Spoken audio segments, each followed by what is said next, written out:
Summon Sign is brought to you by you. If you want to learn how to support our show, go to patreon.com/laststandmedia.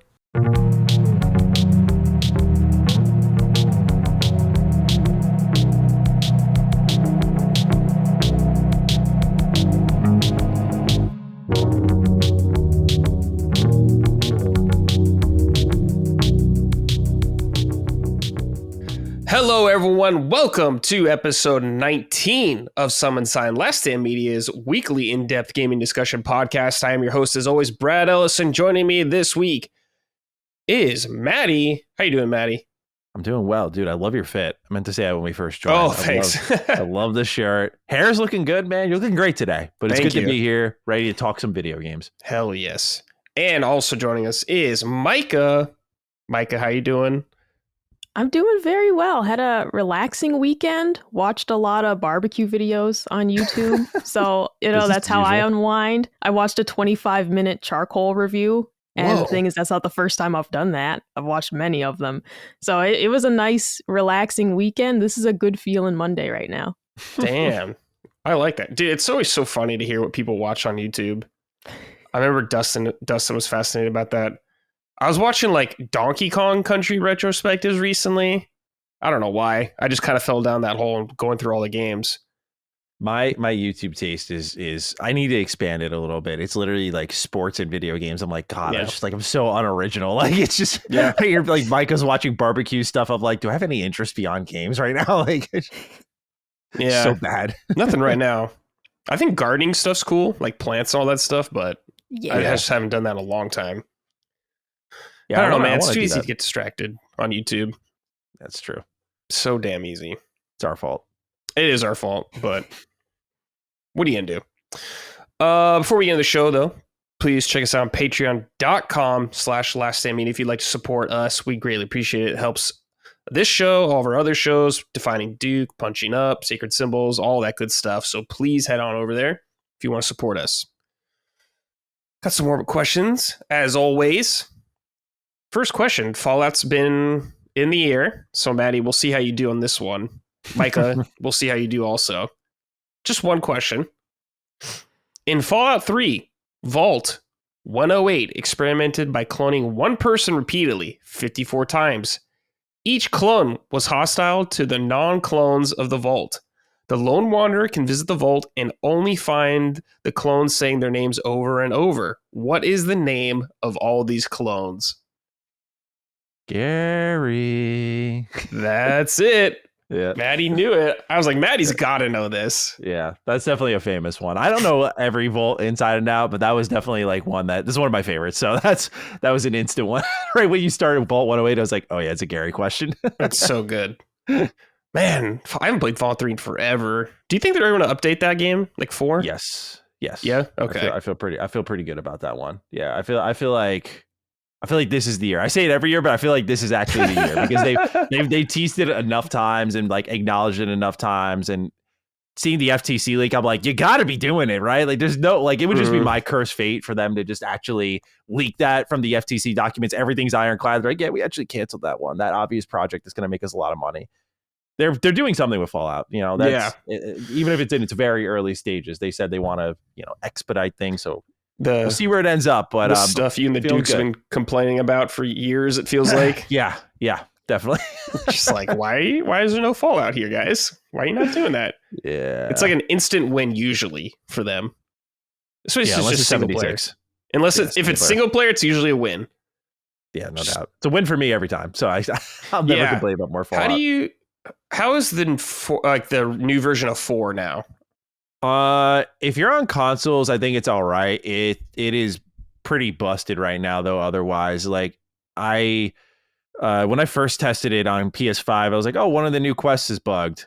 Okay, like I hate when that's like one of the bugs I can't stomach. Like, I can stomach the visual shit, but like when it's like quests don't work, I'm missing content now. I'm like, all right, so take a note of that. I go over to my PC to test that out, and on PC. It's way worse. It's horrible, actually. Oh, no. Yeah, man. Like, I've been playing, it's not even like I mentioned in my video, I said, it's not one of those moments where you're like, man, we've really come far. Like, these load times used to be bad. It's like with Fallout 4, I play pretty regularly for my content. And so when I fired it up and the first load screen, the second load screen were like 3 minutes a pop. I was thinking, this is not normal at all. It's usually like 30 seconds tops and I'm in. Jeez. So 3 minutes was a massive leap. There's a lot of visual bugs. There's like people shooting some of the new weapons and they're just firing out red exclamation points because I guess the object's not registering an engine. It's amazing because they announced it at the end of 2022 and somehow it still feels like it was rushed. I'm like, you guys had a year and change to get this right and you still dropped the ball so hard. PS Plus members couldn't get access to Fallout 4 to get access to the next gen update. Like they were just, it's amazing even after launching weeks after the show, which we mentioned on Duke, we were like, why are you waiting until after the show? Like catch that wave. And I mean, it worked out for 76, but catch that whole wave. And now we know why, because I think they were clearly focused on Starfield would be my guess. And then just, and then last minute, they're like, oh my God, we still got to do this. And we see the results now. It's not like horrendous, but it's pretty disastrous for how low lift of a task it was. Damn. Micah, what do you think? What's your history, I should say, with Fallout? Are you into it at all? Oh, so I tried. The first one I ever played was Fallout 4. And I didn't like it. I didn't understand it. I remember when you finally get to, you're out and, fighting enemies. And I remember just thinking, I don't understand this combat in the way of like, I don't understand why this is fun. In the same way that I felt about Final Fantasy 15, I was like, I don't understand why this is fun. Now, a lot of people felt the same way about that game. So like that one, I was right on the money. But I don't know if it was the wrong game to have be your first Fallout experience. Cause like I'd never played any of them before, but I just was like, I don't really understand why this is enjoyable. It was maybe the first game I ever returned, like a new game. Cause I bought it on launch. Ouch. I played it for like, I don't know, 4 or 5 hours. I was like, I really just don't get it. And I just returned it. It was like maybe one of the only games I've ever returned, like a new game versus trading it in. Because it was, day up. I was like, well, I'm not going to give this to GameStop and only get $20 for it. I just bought this thing new. But no, I don't know. I don't know if I should try it again or like which one I should try again type deal. Like I have no idea where I should start. Guide her, Matty. Man, Fallout 4 is usually the easy wreck because it's like, oh yeah, the shooting's like decent and the world is really good and I like the quests and the characters and the voice acting and everything's pretty solid. So it's usually a good entry point. I look at it this way. It could be a matter of perspective. I'll shift your head a bit. Fallout is about the gameplay, but it's like not the shooting. It's about like the exploration, the point A to point B, kind of taking in the world, talking with people, reading stuff, the humor. I think that's the charm of it. I don't know if you find a lot like Fallout 4 is very serious. Like it takes itself very serious. I don't know if there's off the top of my head a ton. There's ridiculousness in all the Fallout games, but I do think 4 is kind of tame in that regard because they were going for something more emotional in the main story. Micah, have you played Fallout 3? No, 4 was the very first one I tried. And I was into the story. I was like, oh, I really like where this is going. And it was just once the combat started and I was like the VAT system. And I was just like, I don't click with this. I get it. You should try 3. Here's the interesting story is that I hated Fallout when I first played it. I was like, I don't get this. This sucks. Yeah. Wow. I hated it. And funny enough, I hated Fallout 3 at first and I came back and loved it. And I played New Vegas, hated that at first, came back, loved it. Like Fallout 4 was really the first Fallout game I actually played and went, oh, hey, this is really great. Like, I love this thing. I think by that point I knew, right? But yeah, I think Fallout's a weird series where a lot of people bounce off it initially, including myself. COG bounced off it as well. So you could give Fallout 4 a second try, just kind of knowing what it is and knowing what to expect is half the battle. But 3 is a top 3 game of all time for me. Like Fallout 3, I just feel you can't go wrong. Like there's no game like Fallout 3. So you could do that, or if you're more of the hardcore role-playing elitist, you could do New Vegas if you'd like to enjoy that. It's kind of a pick your poison, but I'm big on Fallout 3. I would say, though, in the meantime, you could give Fallout 4 a second try, see how it goes, Well, to get Micah to play it, there'd have to be a Switch version of any of them, or any of them on Switch. That's true.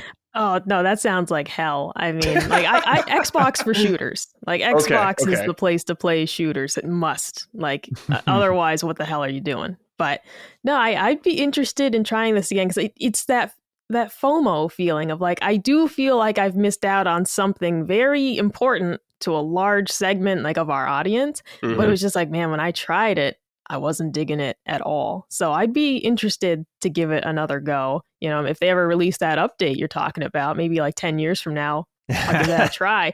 I also think it might have been my first ever time playing like a Bethesda game. Because I had never played Skyrim either. So this was also what some of the jank that you're talking about. And I remember just being like, it looks unfinished. And but that's what people expect from them. I wasn't expecting it. So there were several things as well where I was like, well, this is wrong. But now I know, sweet little Todd Howard, he just doesn't always finish his homework. So you just got to play it the way it is and he'll finish it later. And now I know that. Are you more into fantasy or sci-fi? I don't know this about you. Like, I like both, but I'd go fantasy more than sci-fi. I like both a lot, but like Mass Effect, I didn't like because there's one of the aliens. I hated looking at him. He was so hideous, and I was like, I don't like this guy. You better not be talking about Rex. I can't. Is there a guy named Nihilus or something? Is that a man? Oh no, yeah, that's the same race as Garrus. No. Oh god, he was so fucking gross. It's. I was like, I can't look at this for 30 hours. Arbiter mouths. Yeah, he's got like bug face going. I left that game real quick. I was like, I don't like this at all. These people are ugly. The Turians are great. They're a great race. Love the Turians. The people who romance Garrus are the ones I don't understand. I'm like, he's a really cool party member. I don't get what you see. And he's like, a bro. I want that. But yeah, no thanks. I'm so mad. Like, I hope in the next Mass Effect you can be alien races. Yes. I want to be a Krogan so bad in Mass Effect. Outside of the multiplayer, right? Yeah. Like, imagine if, you do an intimidation check, you like get bonus to that kind of shit. That'd be so sick. I'd love that. That's what I need. I don't want to be a human. I want to be a Krogan because they are the coolest race. Like, if you like fantasy more, you've not played Skyrim. That's an all-time classic. Yeah, Skyrim was my first Elder Scrolls game. Yeah, so it was a good starting point. Like, people still play Skyrim to this day for a reason. I still play Skyrim to this day. I love Skyrim. I end up firing up every year, just play for a few hours or something like that. It's a cozy game. Yeah, it really is. But I don't know if you don't like that jank, Micah. Oh yeah, you got to love the jank. You got to appreciate the jank. Mm-hmm. I think I could this time around, especially having played like Witcher 3, for example, and the horse keeps ending up on the roof, things like that. I was like, oh, that's funny. This is comical. So I could appreciate it if I'm expecting it. It really was the feeling of I popped this game in day one. I'd been talking to my coworkers about it all week. We were all really excited, and then I'm like, this is just bizarre. And it doesn't work very well. And then I go to work the next day and they're all loving it. And I was like, I missed something here. Yeah. But yeah, Skyrim I'd be interested in trying as well. I was afraid of the man with the cat head. He kind of freaked me out. But I can get over that. That's an entire race in the game. So I didn't like that one. Just kill them if you see them or something. You can do that. You can do whatever you want. Now we're just getting into like eugenics or something. I don't know if this is a good idea. I don't know. Cat people are just kind of weird looking. They kind of freak me out too, Micah. Like, people want to be as them, play as them in like Elder Scrolls Online. And it's like, no, I don't want to be that shit. Well, that's a funny story. Is that what you play, Matty? I do play as Khajiit, and my character name is Mr. Caddy Plays. I mean, at least the name's good. Yeah, the name's fucking awesome. I was like, I gotta be a Khajiit. Mr. Caddy Plays, run around just doing things in Tamriel. That's awesome. Their faces, man. They're just too normal, like a normal cat's face to me. It's just too weird. I love it. I don't know. Maybe I don't think about it too much. I do. I think about it too much. Yeah, that's totally on me, but it still freaks me out. All right, let's see. Tyler wrote in. Oh, sorry. Adam Barnes wrote in first. Hey, gang. I'm writing in to politely request a moratorium on the word dude. Brad, it is too much. Godspeed and thanks in advance. Tyler then wrote in. Brad, being a West Coast lifer, it's rare I notice the West Coast attitude and patterns we employ. That said, dude, man, hearing you in contrast to the East Coast centric LSM is a trip. You have a wonderful slow-paced way of speaking, interrupted constantly by various dudes and mans and six. I love it and feel the LSM West Coasters finally have a proud representation. Well, I do say dude a lot. That is true. I have never gotten more heat about it ever though than when I joined Last Stand Media. They were not tolerant of that dude. Oh, dude, you will get picked apart by this audience. Yeah, they were not. Maybe because everyone I worked with before was from the West Coast also pretty much. So that was just like normal. But damn, dude, feeling the heat on that. It's never going to go away. I say bro all the time. Yeah. Just all the time. People got those words that they use a lot. Like I remember I heard Colin and Chris describe games as kinetic, like all the time. And I was like, that's your word. That's the word they use. But I'll try to cut it down. But dude itself will never go completely away. Sorry. Yeah. That's just the way it is. Don't cut it down at all. Yeah. Let them embrace it. No, because the thing is for me, word whiskers is what we always called it in school, of like, cool. Oh, your teacher noticing that you use the same word a lot, like when you write, for example, or if you're doing a presentation. Mm-hmm. And we all do have those words. And for me, it's more so in conversation with my family. Like I'll call my sister bro like all the time and she doesn't mind it. She knows, but it's just like, I don't do it on the shows very much, but in real life, I'm constantly calling people bro. And I like even Colin, I'll be like, bro, check this out. And it's just like, I'm not your bro, I'm your husband. It's like, sorry. But like, bro, check this out. Like, it's just one of those things. We all have those words we use with people that like, we're comfortable with somebody. Yeah. Dude is another one. I definitely call my sister dude a lot, you know, and it's just, I don't know, man. We grew up being like very tomboyish and everything. So it's words I'm comfortable using with her. I don't say it as much on the shows though, but that's more because I am terrified of the audience. And they more so make fun of my pronunciation of things.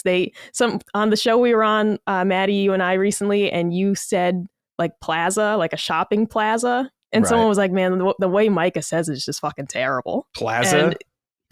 Yeah. It's so annoying.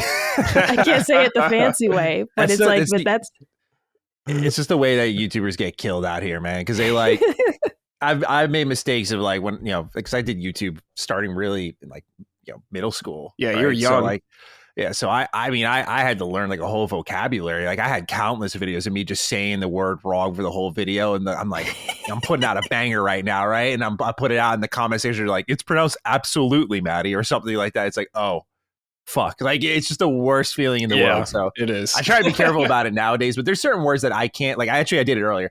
The one word I can't get off the tongue smoothly is regularly. Like it's just like blah, blah, blah, blah. Like I just get tongue twisted every time. I have the same thing. Therlamperthis. Like I can't even say it. It's like something in my brain just won't let me say it. Like I try to even slow my speaking. Like there's certain words I'll do on Divining Duke that when I hit them, I'm like syllable. Like I just 1, 2, 3, nice and slow for everyone. Fucking practice. Yeah. I don't know. Yeah, there are words to just avoid. Like I can't say championship. I always say champion chip, like a chocolate chip cookie, because that's how I learned it when I was a child. It wasn't until I was 18 years old that I found out it was championship. But the problem is that I have to really slow down my brain to say it that way. Mm-hmm. Yeah. And it just ruins the flow of the conversation. So you try to say it quickly or not say it at all. And usually people don't notice. You should just strip everything down. Just call it the chip. That's what a lot of people say. Like, you want a chip. That's actually a great idea. Yeah. Yeah, that's true. I blame Colin for a lot of this because he's a wordsmith and has quite the vocabulary. So everyone's used to him throwing out random shit all the time. Yeah. We're not like that, okay? We're much more simpleton. Yeah, we're much more simpleton. Free speaking. Like writing stuff, yeah, easily can do that. Yeah. But we're just chopping it up, much more difficult. So stand down. I like the chip. Let's use the chip. Got to remember the chip. That is good. Yeah, I'm going to try to remember that from now on because it is, when people do notice, very embarrassing. Very embarrassing when people do point it out. I mean, I say it all the time. Like when I was talking about the Rangers, I was like, I said I need to see them win a chip before I die. So like it's a thing. It's a good abbreviation. I'm known on LSM ever since Hogleg. I'm known for just breaking down words and just. Did you start Hogleg? I absolutely take credit for starting Hogleg. Okay. Yeah. That's a legendary one. Yeah. That's definitely my crowning moment because everyone was just like, dude, what? Like, because I said it and Cog didn't challenge me. And I guess a lot of the audience is like, wait, what? He just got away with that? So we got a ton of write-ins about it. But yeah, Hogleg is my origin story here. That's awesome. Like I see Dustin in chat, he like writes yins instead of. I don't know that one. Yeah, he says. I don't know what that was either. said it's like a Is it Pittsburgh from thing? something? I think it's like a Pittsburgh thing. I don't know. It is, yeah. And like his mom, I'm like his parents say it on Facebook all the time too. They're like, Yin's going to the movies tonight. Like it's just constant. It's So is it just I like see it all you? the time. Is I it think just so. Is it like y'all? Is it their Y'all, version of Yins? y'all, basically? My I mean, my there's- head just rationalized that he was like referencing The Office or something. I just had no I idea. thought he was doing some fucking like Zoomer speak, talking about glizzies and shit. Oh yeah, skibbity toilet. Yeah, Skibbity Toilet. God, I hate Skibbity Toilet. It's so dumb. Have you shown Colin Skibbity Toilet?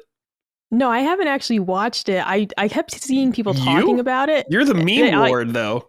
Oh, but young people freak me out, right? And so I asked our nephew, who's 11, and I was like, "What's Skibbity Toilet?" And he was like, "Oh," and he was trying to explain it to me because I was like, "This is my moment. I get to be the old person now and bother you." Because I was like, "I don't want to watch this, but I want to know what the hell it is." He couldn't really tell me. Yeah. It was more of an experience. He Yeah. said, That's what it is. It's so funny you bring that up because I was having an old man moment yesterday. This whole week, actually, it's just been on my head. And I'm not exaggerating when I say I've frequently thought of this. So Laylee showed me this new TikTok trend it's called like the social media brain rot trend. And like someone's just saying a thing. And then this other stick figure is saying something back that's like, oh, we got this before GTA 6 or, it's giving this. And the one that's really sticking with me that I hate is it's giving. So what people will say is like, let's say I made something that reminds someone of Star Wars. They'll be like, it's giving Star Wars, not Star Wars energy, vibes, just it's giving Star Wars. And that's it. And I'm like, I despise that. Like you've just destroyed the English language with your brain rot now. Like you can't even say what it's giving. It's giving Star Wars. Yeah. That's too lazy. I don't know for if I'm me. alone, but I don't like it, Maddie. I don't like it. Yeah. It makes me deeply uncomfortable. I'm with you on that. I like when they just make up random words for other shit. Like glizzy, I thought was hilarious. I'm like, why the fuck did you call a hot dog a glizzy? Yeah, the only time I like it's giving is when it's like clearly humorous. Like when you hold up like a shirt and they're like, it's giving thrift store. Like stuff like that makes me laugh when it's like, okay, like, but no, I don't like it when it's in earnest. The other day, thank you. No, I like a thrift store find, but like when someone's like, oh, can we go find like the most haunted cardigan, at the thrift store today? Like I that type of humor, thrift store humor. I'm in a group of like crap you find in charity shops is what it's called. And it's all about just awful things you find at the thrift store. And it's fantastic what people donate. I mean, literal butt plugs. Literal butt plugs donated. Wow. Yeah, because and clearly the old lady at the donation bin didn't know what it was. All right. Either, somebody just cleaned out their nightstand and threw it all in a bin and donated it, or somebody died and they didn't know what grandma had. But either way, it's like these things end up on the shelves at your local Salvation Army. And then other people post it on Facebook. It's very fun. We have a lot of fun in there. Come join us. Why would you? I couldn't theoretically, if you have like a butt plug or something like, what kind of psychopath are you to donate it to Goodwill? First of all, that's why I have to assume the person died and that their family was just cleaning out their house. They should have fucking burned it or something. Well, what if you die on? These are thoughts that I have of like, if I die tomorrow, no one's going to know where I hid all that stuff. And they're definitely not going to be expecting it when they find it. Do I tell them in advance that like, hey, there's a special drawer that you should just put on a blindfold and throw away? Or like, do I want to have that conversation now? No, I don't. I don't. But it's important. Otherwise, I'm just leaving it. It's a ticking time bomb. Eventually, somebody's just going to find it when I die. Well, Micah, if you die, I call dibs on Kakashi in the background. Oh, so absolutely. That's make sure to tell Colin. All right, Brad on the bottom of it. On his foot, yeah. Just like Andy. I want the Squidward painting. Oh, that is a good one, dude. Yeah. And you know what? It's on the other side of my office. I also have the pirate painting from the theme song. I got him in here too. Oh, really? That's awesome. That. You and Colin are so like oil and water. I don't understand. You were a bundle of joy, and Colin is like a rain cloud. Oh, no, not really. I mean, when it comes to like, oh, I love SpongeBob and shit, hell yeah. But otherwise, I'm a very sad individual. It like the Bruins, it was looking like the Bruins were going to lose the other night. And I remember Colin being like, oh Jesus, and looking through it, I was like, I need this so bad. Like I was like, I need this so bad. I'm not doing well. If they lose this game, I'm gonna lose my shit. And they won the game, but now I'm back to that feeling of like I need this so bad. I felt you guys got a bad matchup. You got Panthers next. It's it starts tonight. I'm not excited. No, Micah, I knew you guys were a perfect match though when I met you in New York City, and you immediately hated the city. You just like hated it. Yeah. And I was like, oh yeah, that tracks. I can see it now. Yeah. It's not great. Yeah, no, and we talked about that actually just the other day because Colin had said something about the conveniences of it. And I said, yeah, but everything else was terrible. I did see my first rat though. Saw a New York City rat. That was very exciting. Cool. Highlight of the trip. Saw Master Splinter? All right. Sorry, I had to. No, yeah, that's pretty cool. Yeah, I wonder if people have dressed up as turtles and actually hung out in the sewers for a while. Because, New York's a crazy place. Someone might do it. There was that trending thing on Twitter. I don't remember the context of it or anything, but there was a guy who like climbed up out of a sewer grate somewhere, and he was like fully dressed, so he was like coming from somewhere using like an underground tunnel. There's a whole story behind it that I don't know. Was it not the Jewish tunnel? Yeah, I was gonna say, I think it was the Jewish thing, right? That's what I was thinking. Yeah, that if it was recent, yeah, and which was just hysterical. This is a video of a guy just fully dressed coming out of a sewer, and like nothing's wrong here. If nobody took advantage of that and dressed as the turtles down there, I'd be very disappointed in our society. Or at least like a Foot Clan member or something. I don't know. Give me something. Go down there, with some nunchucks at least. Just something. Do something. All right, this is from Plus Ryan. Hey, Summoners, got a warm-up for you. Do any of you have a fondness, currently or previously, for competitive reality TV? Anything from Survivor to Love Island to Great British Baking Show, and anything in between? Cheers. This is totally out of my wheelhouse, I'll be honest. Competitive reality shows? No. Dude, I watched trashy shit though. Fear not. I watched Jersey Shore when that was the meta. That was a hell of a time. But I skipped that. I watched Guy Fieri had this interesting show where they were in a grocery store and they had these two people with carts, and they had like run around and quickly grab ingredients for the cheapest they could find and then make a really impressive meal out of the cheap ingredients. And I found that is cool. I was younger, but it was wildly entertaining. Yeah. And then they would rate the food and like how much they spent on it. So you'd see some like crazy meals for $6 or something like that. It was pretty awesome. So I enjoyed that show a lot. That's like the closest I got though. I mean, I don't like television much, so it's just, I'm very picky with it. And especially to me, reality TV show is like, no, like I don't want to judge anyone for watching it, but no, I'm good, man. Like this fake drama that happens on these shows and stuff. Like I already play like enough fake stories and stuff. I don't need to watch like people in real life pretend that something's happening and it's, it's like not actually drama. It's just, it makes me sick, man. I'm okay. I'll stick to my cooking shows and I watch a lot of Food Network. That was great. It makes you sick. It's really funny. Micah, what about you? Yeah, not so much these days. I used to be super into the like cake decorating competitions on Food Network, where it'd be like you get a theme. The theme is the Wizard of Oz, and you got to make. I hate the Wizard of Oz. I don't even know why I mentioned that, but that's not the point. And you got to make a cake about it, like the various things. I enjoyed those type of competitions. I was never into like MTV or The Challenge or The Amazing Race. Survivor. Right. Those shows I never really got into. I did love other reality TV like Jersey Shore and Jersey Shore Family Vacation. I enjoyed those very much. But otherwise, no, the competitions was really, I did like the baking ones. I've never seen the Great British Baking Show. People always tell me I should give it a try. And it's just one of those, like, there's so much of it. I'm like, where do you even start? But otherwise, I'm not crazy into those these days. Like Matty, I don't watch a ton of TV. So when I do, it's like right now we're doing a rewatch of Curb Your Enthusiasm, which has been a hoot because I love that show. But it's like, it's got to be top tier TV if I'm watching it. So I'm not dedicating too much time to reality TV, especially. Yeah, I think that's totally fair. I don't know if it was a game like a show you competing with other people, but shout out to whatever the show was where you were a kid and you got to go through Toys R Us and just fucking pick stuff. I don't know what that was.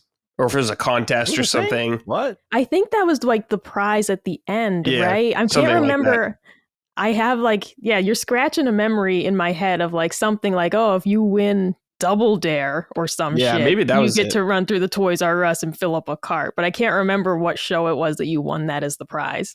Yeah, that was always the coolest thing. Always. The toy box? Does that scratch any memories here? I don't know. No.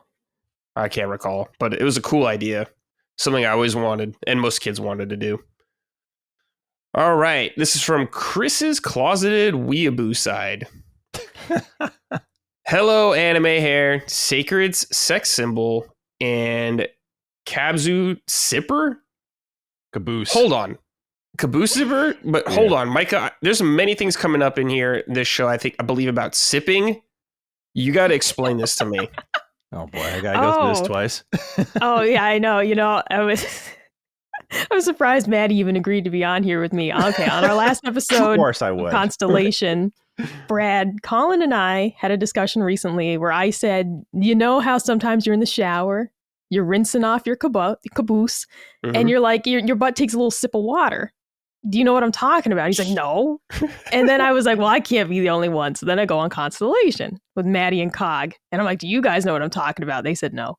Now, some of the audience, they knew what I was talking about. I got a couple of sippers in the audience, you know, that they said, yes, I know exactly what you're talking about. But, you know, it seems like the LSM crew, you know, wasn't on my side with this one. Brad, do you know what I'm talking about?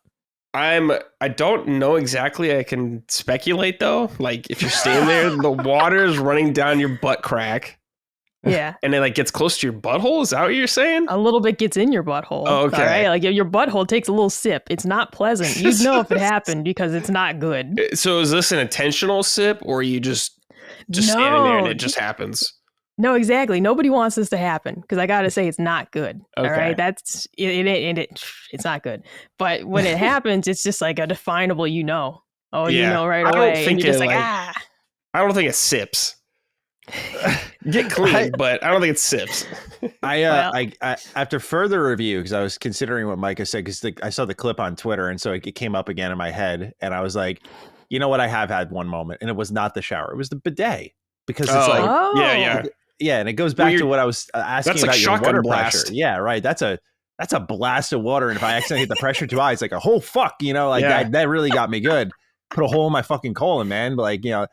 For you, though, you're in the shower, so I'm always drizzling down and in, that defies physics, too. It's fucking well, it's okay. I got one of those movable shower heads, and I do like the pressure kind of high. Yeah. I mean, you just don't feel clean otherwise. All right. So it has that explains a lot. Okay. Because it has so the economical setting or whatever, where it's like, oh, I'll turn the water pressure so it's like barely dripping on you. And I'm like, that sucks. But it's either that or high is really like the option set, right? It's like you can either have it feel like a sprinkling of rain or it feels like you're in a tsunami.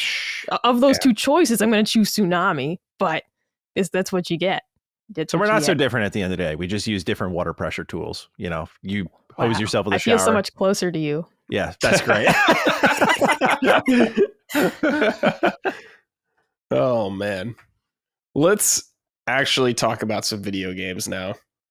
Matty, Sandland. I'm very curious about this game. I played this like a year at last year's Summer Game Fest, just for a little bit, and I was like, yeah, it seems okay. Seems fine. Nothing like groundbreaking about it or anything. It just seemed fine. But I'm hearing a lot of praise about this game. A lot of people seem to be enjoying it. What's going on? Yeah, man, I've played it, finished it. I'm still kind of going back and chipping through the open world. I would say that your read on the game is super accurate. Like, yeah, you know, nothing wrong here. But I think it's just super charming, right? And I would even go to the length of saying, like, as much as I was moved by Akira Toriyama's passing, it was more for like Dragon Ball. Like, I have a connection to that. So this didn't really influence like how I was feeling about the game. I love his art style, but that was like the most influence it really had over me. It was like, man, I love when games look like this. And like, it made me want to like play Dragon Quest, you know, just the way he does characters and world and technology, just very different from other artists out there. And so Sandland was this kind of random game that popped up to me last year when it was announced, and I was like, oh, interesting. Like, this is a Bandai anime game. This is probably gonna be a 3D arena fighter. And then I see them do like an overview trailer of the gameplay. And it's like, oh no, you get into a tank. That immediately caught my attention. I'm not into vehicular games really ever, but as someone who's like an anime games connoisseur, it's like, dude, I played Jujutsu Kaisen Curse Clash. Like, that was awful. How are they going to pump more? And this is from Bandai as well. How are they going to pump more budget into Sandland? Like, how is that possible? And I played it all the way through, and I was really impressed by it. It's got some pitfalls. Like, they repeat a dungeon format far too often. It can be a little mindless, a little padded out. But I think the story was actually really charming, really good. The characters are super fun, and I would say uninspiring, but in like an admiring way. Like, one of the characters, if you look him up, like Rao, R-A-O, like, this dude's just like an old man, and he's like one of your key party members. Thief is like another old man. Like, you don't have the usual suspects in your party of like, you know, epic, brooding, strong, and handsome. Like, you don't get that in this game. You just get like a really ragtag group. Like, even the queen who's with you looks very unorthodox. So there's a lot here for Sandland that I think runs in its favor. Like, it's kind of funny, it's kind of charming.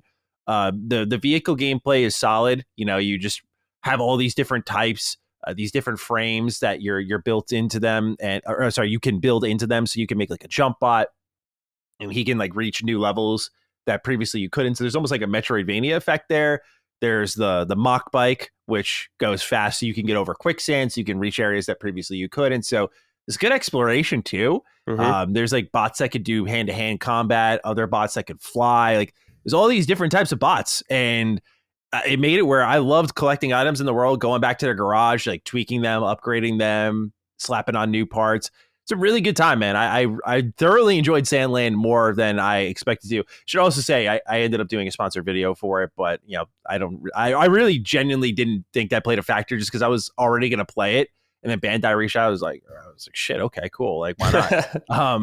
You know, but yeah, it is much better than I personally had anticipated, because I thought it may have been one of those games, you know, those games we played in like the 360 PS3 days, where like the first couple hours are super deceiving. And then you get into the meat and potatoes of the game, and like, you know, you really see it for what it is. But like Sandland, especially the first half of the game, they have an epic cutscene to wrap it up. And then I'm like, oh, wow, that could be the end. And then they keep going, and the story has another couple of, I think, shocker moments. And overall, really enjoyed it for everything. It's not perfect. It's got its issues, but there's a good sense of progression. Like, you know, you'll do things in the open world, complete quests, and like this hub town that you're in will change and evolve over time. Like, water will start running through there, and different NPCs will show up, and they'll give you new quests. Like, there's a lot to do, but you can kind of finish all the content in 40 hours, 50 hours. Like, it's not overly bloated, which was nice. And so, yeah, as an anime game, it's very different. And as someone who plays a lot of those, I really appreciate that Bandai kind of stuck to what this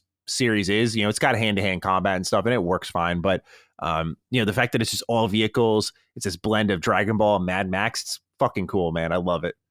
They even have like the capsules from Capsule Corp, and you throw them down. That's what the vehicles pop out of. Oh, that's cool. You get Zenny in the game. So there's like shared elements of Dragon Ball here. I don't know if they're in the same world or not. I'm pretty sure I read that they're not, but yeah, it's a really good time. I enjoyed it a lot.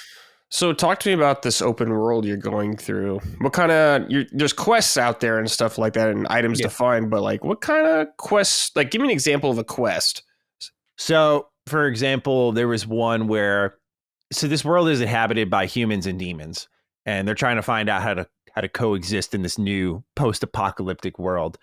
And there was one that I thought was really charming that stuck with me, which was you find a demon in a cave, and he's kind of like picking flowers out here in this really strange oasis area. And you're like, well, what are you picking these for? And he's like, well, I want to give them to this girl, this younger girl that she was like actually nice to me. I'm like, wait, a human was nice to you? Because usually the humans are mean to the demons because they're freaked out by them. And he's like, yeah, I need one more thing. So it's kind of a basic fetch quest. I go out, grab the thing, come back to him. He's like, great, that's all I needed. Like, let's go give it to her. And you find out in this quest that like this girl is a young girl, but she's blind, and she doesn't know he's a demon. And it's not until like the mom comes out and exposes him as a demon that there's this interesting sort of, I think almost like emotional moment of like her not knowing was kind of part of like why she didn't mind this demon, and now that she knew, was the treatment going to be different? Like seeing that play out, I thought it was interesting. So it's not like mechanically nothing in this game reinvents what you've seen before in open world. It does even have like the towers that you don't rely on them heavily, but it'll even have the towers that'll throw a couple of objectives on your mouth, remove the fog of war, all that fun stuff. But that's how a side quest would go. Like that's one example that comes to mind. There are others where it's really simple. Like I found this dude in a random hut in the middle of nowhere. He's like, I'm hiding out here because some people are looking to beat me up. And I step outside and they're like, yeah, we're here to beat this guy up, actually. And you just beat them up. Like, so it's got comedy to it. I think it's great. Like I really enjoy what the game offered because it made me laugh a lot. It was very charming and endearing. It's not gonna like bring you to tears, but it's got a good story. And the gameplay is pretty solid. And all the bots play different enough where it's kind of fun to have like a rotate. You can pick out of 5, just have this whole rotation and like missions use different ones. So that's kind of how the side quest would go. Talk to me about the dungeons. You were saying how some of the dungeons got reused. Oh yeah. What do they look like when you're in one? Yeah, so you go inside these. There was like a war that happened, and you'll go inside these crashed ships pretty much. And inside, I mean, if you lined I think there's like 5 in the game, 5 or 4. If you lined all of them up, and the first 2 work, and it works narratively while you're there. But the first 2 work is like, okay, yeah, I've seen the second time. You're like, yeah, I've seen this before, but this makes sense. When you get to the 3rd and 4th ones and they really start to lean on it heavily, you're like, okay, this is getting a little repetitive here. And so what they look like on the inside are like sci-fi ships, like it's coated in blue. There's like energy running through here. You're looking for a unique energy source. There's like shipping crates everywhere. Some of them use the bots in creative ways, like, oh, these bots can slam to the floor. These bots can jump up. And I think it would be cool if they got a little more creative with them, because some of them just have new combat capabilities, but others have different platforming ones. And I think if they lean more into the platforming ones, some of these dungeons would have been a little more interesting to get around. But it just kind of feels like it's literally like hallway, room with a challenge, hallway, room with a challenge, stair set, room, hallway, room. It's just very simple, kind of bare bones dungeon design. Nothing really interesting happening here. The story slows down. I think the story is one of the best parts of the game. And so it's kind of unfortunate that it slows down. I mean, again, if they used it twice and they were kind of done with it, maybe a third time, be like, all right, it showed up one too many times, but not the end of the world. But they start to lean on it pretty heavily, and you just see it often. And that's not even me like bum rushing the story. Like I'm going out into the world, doing things, coming back, and it's like, oh, I'm here again. It's like every big moment in the story ends up in one of these dungeons, and even the final dungeon feels a bit samey because of that. So it's kind of a problem with the game. But if you go in expecting that 7 out of 10 energy, that like, oh, this is a good 7 out of 10, like it's on the higher end of the 7 out of 10, we had low expectations. And so it's kind of delivering on a lot of good stuff here. Then I don't think it's going to ruin your playthrough. It's just something you're going to notice and go, all right, that I wish they did a little more with that. But in a sense, I guess I'm numb to that because, growing up with like the Tales of games, like they had the worst dungeons ever. Like even a more modern one, like Tales of Berseria, you go through caves that are just rock walls and there's nothing else going on. And then you look at Arise and how far they came, completely different story. But like some of the older Tales games just have really bad dungeons. And it kind of remind me of that, where it's like, oh, I can't tell if I'm in the room going forward or backwards. I'm kind of confused. Thank God they have like waypoints and stuff. But yeah, it's easy to lose yourself in there if not for those. Micah, does this sound interesting to you at all? I know you like some anime now and then. Oh, yeah. This is a game that I was a little interested in, and then I was more interested after Toriyama died, because it was the aspect of, well, this is one of the last things he worked on, and I kind of want to experience that. So I'm happy to hear Matty talk about it and just, some of its faults, but not being totally outweighed by that. Because it is like, are boring dungeons a problem in a lot of these games? Yeah. As much as I love the Tales games, they do get to a point where it's just repetitive, right? Like watching Colin recently play Tales of Arise a couple years after I had played it, and it was like, man, like it is much improved over the older games, but at times I was just like, you're just doing the same thing just over and over, right? But it's also just kind of what we expect out of some of these games. So this does sound interesting. The humor is I shouldn't have said it was unexpected because it's Toriyama, but I'm happy to hear that it comes through, because that is a very important part, I feel, of his work, is that while you have very serious moments, there's so much humor in Dragon Ball, especially in Dragon Ball Z, that there are moments that I still laugh at, like years later, just randomly, that I'll think of like something funny Krillin did. So I'm glad that comes through, because that's a huge part of his work and who he was, just being actually very funny person. This sounds awesome. Actually, I didn't want to get the special edition set that came with the statue. I kind of did, but then I was like, but what if you don't like it, right? I keep seeing the ad on Facebook for the special edition set, but I just keep thinking, but what if you're not crazy about it, and then you've bought this statue of this like little character? So I didn't pull the trigger on that, but this makes me want to play it for sure. Cool. The Office Ball Z wrote in, "Hey, Matty, what makes Sandland hit so right? Everything about this game screams 7 out of 10, which is cool, but I find myself playing it for hours on end, having a blast the entire time. Is this a perfect example of the whole being greater than the sum of its parts? Thanks, y'all. And rest in peace, the absolute god, Akira Toriyama." Yeah, this is perfectly put. Like it really is. It reminds me of Sonic Frontiers, if I were to draw a comparison. Ooh, like Sonic nice. Frontiers is a nice, hard 7 out of 10. I give that 7.5, baby. Yeah, right. But look, like it's the best 7 out of 10 you could play. Like it's got a lot of great stuff going for it. The soundtrack is amazing. The boss fights are epic. Those zones kind of remind you of adventure, but like it's a little buggy. There's a lot of popping. It's kind of ugly at times, and some of the stages themselves aren't as challenging or as interesting as they used to be in those adventure days, that it's clearly harkening back to. There's not multiple playable characters. That sort of stuff draws it back. So same thing here with Sandland. Like I mentioned, like you have some charming characters, you have a really solid gameplay system.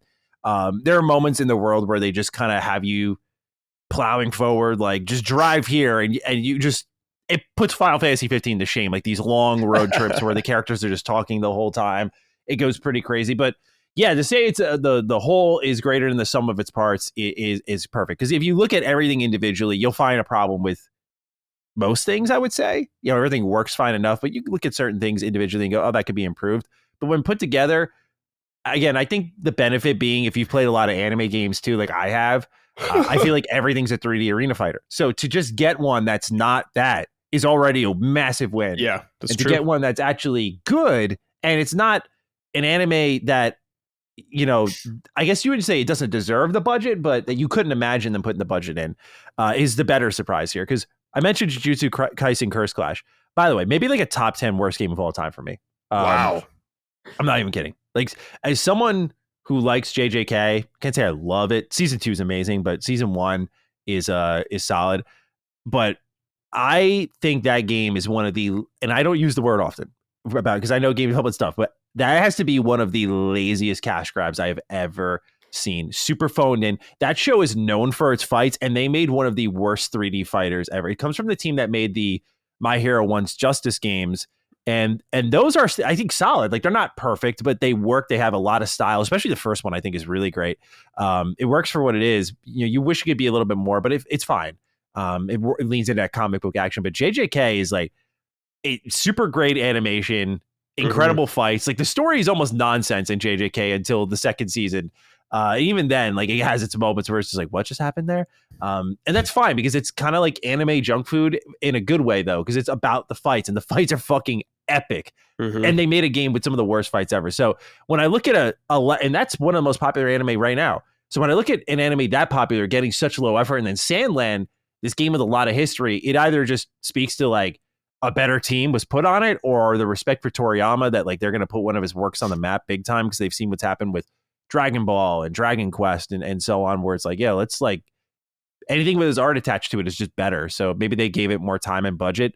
But that also is what, again, speaks to Sandland, is if you've played a lot of these anime games and you've seen how bad they can get, it's amazing that Sandland is as good as it is, and as long as it is, and as high budget as it is, and it looks as great as it does. Like, it's kind of crazy. I don't know. I think it's part of it's the surprise factor of like, why is this game as good as it is? But I'm not complaining. I really enjoyed it. Yeah, that's funny. Your whole thing about anime game just being surprised that's not like Arena Fighter. That was me with One Piece Odyssey. I was like, oh, yeah, not a fighting game. Yeah, right. And it hits different. Turn-based It's RPG. like, you wonder why they don't do it more. I mean, they kind of used to back then. Like you got the Bleach games that were almost like Muso style games. It's like, okay, cool. Like, we can do something here. But I feel like these anime games are so throwaway. I can live with it with like the big ones, you know, your Naruto, your One Piece, that sort of stuff. I can live with that because it's like, yeah, we're there's a lot of us here, you know, so you can just pump shit out. That's fine. But Yeah, for some of the deeper cuts, I mean, I'm surprised how rinse and repeat it's been. You know, it's like they got Ultimate Ninja Storm and they went, that's it. That's the template. And I love Ultimate Ninja Storm, but like, y'all got to figure something else out now. They've done like, it's time. too That many. was, I think, 2006. I bought a PS3 for that game, man. Yeah. Like it's time to figure something new out for these anime games. Definitely. Local legend Sean Mason wrote in. All right. Hey, Summoners. I'm really loving my experience with Sandland. The writing pays excellent tribute to Toriyama and the original manga. The Valkyrie combat feels incredibly smooth, and exploring the open world is an absolute blast. I have to see more anime-inspired games take this route rather than sticking to the fighting games. Are there any anime you'd like to see adapted into a video game that's not centered around fighting? Best, Sean M. All of them. Yeah, I would love to see someone figure out Death Note. I was thinking Death Note too. That'd be hilarious. I don't know how they do it because I get it. It's like there's one fight in that show, but like Death Note's like one of my favorite pieces of media ever. That show destroyed me. I love it so much, and I was so upset when I looked it up. I was like, "There's got to be a game. Like I'll even re-experience the story. Like give me something," and nothing. Even if they do like the Steins Gate route, like let's do a visual novel or something like that, I would love to see someone figure out a Death Note game. I kind of respect that there's not much surrounding Death Note. There's a lot of books and stuff. I own all of them. But yeah, there's no like other games for it. I would love to see someone try to figure that out because that has no fighting in it. So you have to get creative. I know they're doing a Spy X Family game. I don't think that has fighting in it. I haven't seen Spy X Family, so I don't know if that's, going to be a good game or not. Mm-hmm. And then there was one other anime game that's on the tip of my tongue right now that I'm forgetting that had to switch it up to. Hunter x Hunter is a fighting game, but it's more like a Marvel versus Capcom style fighting game. I'm like, okay, I get down with that. So they're getting one. I think it's called like Nen Fighter or something like that. Mm-hmm. So that's coming out. So they're starting to change gears ever so slightly. So we'll see how it goes. But yeah, when it comes to non-fighting anime games, I think a Death Note first. Yeah, that'd be good. What if it's like a Telltale game or something? Dude, yeah, that's actually such a great idea. I would fucking love that. I would love anything Death Note, no doubt about it. But yeah, that would be fucking awesome. Yeah. I want like I don't know what I want. I wanted turn-based something, but I got that with One Piece Odyssey. I really want like a pixel art one though. Like a pixel art anime RPG or something would be great. They used to do that with like the DS. They had like Naruto, Path of a Ninja and stuff. Yeah. One of my all-time favorite games, actually, Dragon Ball Z Attack of the Saiyans, is just a genuinely good turn-based RPG. Yeah. It tells a little story, and it's amazing, and I'm still forever mad that they didn't go into the next arc. Like I was waiting. Oh, okay, like they did the Saiyans arc, they're gonna move on to the next one. They never made another one, and it disappoints me immensely because every time a new Dragon Ball Z game's announced, I'm like, I hope maybe they'll do another turn-based one. It's always just a fighting game. And I know that's what's popular, but like this game was incredible. I recommend it even if you don't like Dragon Ball Z. It's just a great game. But they never returned to it they really could have done each. Oh yeah, no, they could have done each arc as its own game, and I would have bought all of them. Honestly, damn. Yeah. Did you ever play Legacy of Goku, Micah? No, I don't think I played that one. Yeah, they're like the action RPGs. The first one's terrible, but 2 and Boo's Fury are like some of my favorite Game Boy Advance games. I love them. I would kill for them to do like a re-release of that trilogy. There's just so many Game Boy games that are just like lying around that they could pick up. There was a turn-based Dragon Ball game called I think Legendary Super Warriors. It was on the Game Boy Color, and that one was like, I mean, it's super, even for a turn-based game, it's super janky, but like I have a lot of memories of that one. I do wish that they did more turn-based in anime games. Like you mentioned One Piece Odyssey, and like part of the excitement for that was like, oh my God, like it's something different and it's exciting because you get to really, an RPG kind of guarantees like, oh, I get to live in this world for a while then. That's great. Like I want to do that, especially for these shows we have an attachment to. So yeah, I like for more turn-based. That's why I feel like we need, I don't know if you both agree, but I feel like we need a new handheld platform that's like cheaper to develop for, like a DS or a Game Boy or something that exists nowadays that, you could build these kind of smaller games for. Because I was just doing a Retro Rebound video on Revenge of the Sith, and I was talking about the console game and then how vastly different the console game is to the Game Boy Advance / DS counterpart, where they had to like reinvent the whole game. And it's this like kind of simple sprite-based beat 'em up that's one of my favorite side scrollers ever, like next to Mega Man X. Like I think it's superb.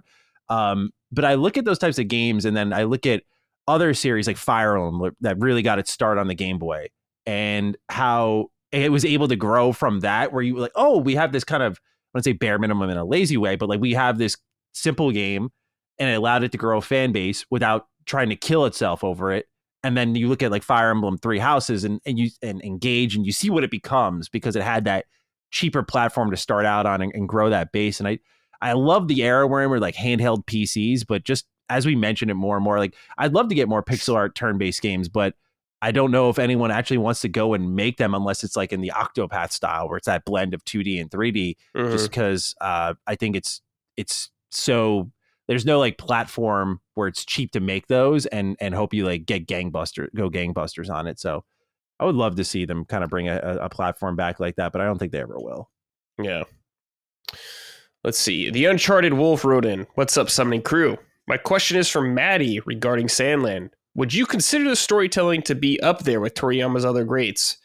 Is it something that's more comedy focused like Dr. Slump or action focused like Dragon Ball? Appreciate the work y'all do." I think it's a little of both. Like I guess like Dragon Ball then. Dragon Ball takes itself kind of seriously. I'm thinking of Z right now. It takes itself pretty seriously, but then it has those moments of levity. And Sandland's kind of modeled the same way. The most humor they play around with is pretty much the demon you play as, Beelzebub. He's like very regretful about being nice to people. Like he'll do something nice and be like, yeah, whatever. It kind of works for his character because he doesn't. He's like, it's against his nature to be nice, but he is a nice guy at the end of the day.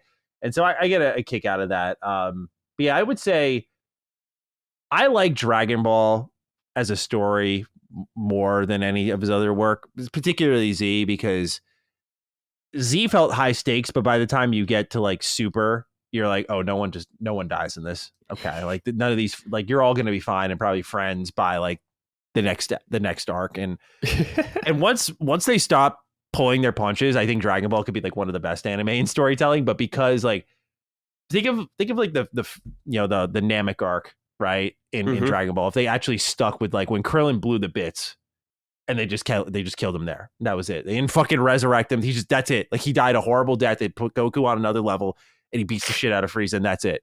It's a totally different story there and when he reses him. So yeah, Dragon Ball could be up there, but when it comes to Sandland, I would say it's lower than Dragon Ball Z in like my opinion, but it's to me more about the charm. It's the character interaction, the banter, the voice acting's great too. So good. I'd kind of put it in the middle area for sure. Nice. And this is from Snack Squatch. "Hey guys, Matty, I need you to speak on Sandland. I gotta say, it's so nice having just a straight fun game. It does everything it sets out to do fairly well gameplay wise. Ultimately, it reminds me of what I love most about video games from when I was growing up. They take you on an adventure, and they're just simply fun. I know most anime games are fighters, but this is very refreshing and brings some much needed variety to the genre / style of game. Rest in peace to one of the greatest to ever do it. Thank you." Yeah, we were kind of talking about that, how it's just refreshing not 100%. To be an anime fighter. Yeah, nothing else to really add on to it. It's exactly that. It's refreshing and different for what anime games typically bring. And sounds like it's up your alley, look up some gameplay. I got a video up if anyone's interested, but if not, I get it because it was again a sponsored video. But yeah, if you want to check out other ones and just see what the gameplay is like, I think you'll be pleasantly surprised. It's a really solid game. Yeah, definitely. All right. Hellblade 2 is on the horizon, pretty close.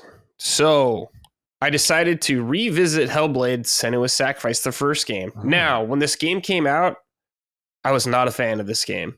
I did not enjoy it. I thought the audio was cool. The story was cool. I did not like anything else about the game, though. The puzzles, the combat, all that. I replayed the game, though, recently. Let's hear from Phil Walker first, though, before we get into all that.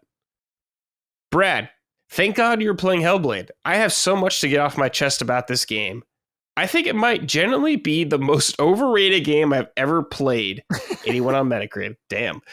Even at 8 hours long, the game far outstays its welcome. It's the same 2 puzzles and the same 3 or 4 enemies stretched out over the entire playtime. The combat works fine for one-on-one encounters, but add in 2 or 3 guys at the same time and it falls apart. The camera is zoomed in far too close and creates a completely artificial sense of difficulty and frustration.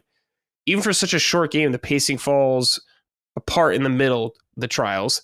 Tedious sections of minutes at a time where nothing happens other than just showing you Senua moving forward. How is a game so lacking in mechanical variety or interactive depth so beloved? Did it get a free pass for dealing with psychosis and mental health issues? Or get bonus points for being arty? Please tell me I'm not taking crazy pills here. I cannot believe that Ninja Theory has spent so long developing a sequel for that. For what we have seen doesn't change much of this formula. I remain morbidly curious about the outcome of Hellblade 2. Cheers, Phil. So I brought up Phil's thing because I agree with Phil on some things, definitely. I definitely think they go back to the well way too many times on some puzzles. There's like 2 puzzle types in this whole game. With the one where they double down the most is like there are these runes that light up on your screen and you have to find shapes that line up with that. And you're doing that the entire game. And it gets real boring real quick. Because some of the environments look okay. They're pretty cool. Burning villages, like ancient temple things, all that cool stuff. But the puzzles just really bring the game down. Because there's a lot of puzzles in this game too. Like a lot. The other puzzle thing is kind of maybe you'll walk through a gate. And when you walk through it, something will be changed in the environment. And if you want to go back to how it was before, you like walk through it again, which is fine, but they just do this way too much. I think the story of the game is really good. I actually enjoyed it much more this time around. I really liked Senua as a character. I think her acting is actually really good, and I really became attached to her. So I'll play 2 just to see where she's going with all that. Combat-wise, I think it's okay. I think one-on-one, like they were saying, is fine. The game has nice hit detection, though, which I did like. Good impact on the hits. But yeah, once it gets like 2 or 3 guys, because it like locks onto characters and it like moves your whole camera as whoever you're looking at, and it's just not smooth, and you can not see, you lose track of what all the other enemies are doing very easily, which I think is a bummer. But yeah, I think the story is nice. I think some of the environments are nice, but I definitely felt like when I was playing, I'm like, this game needs to wrap up.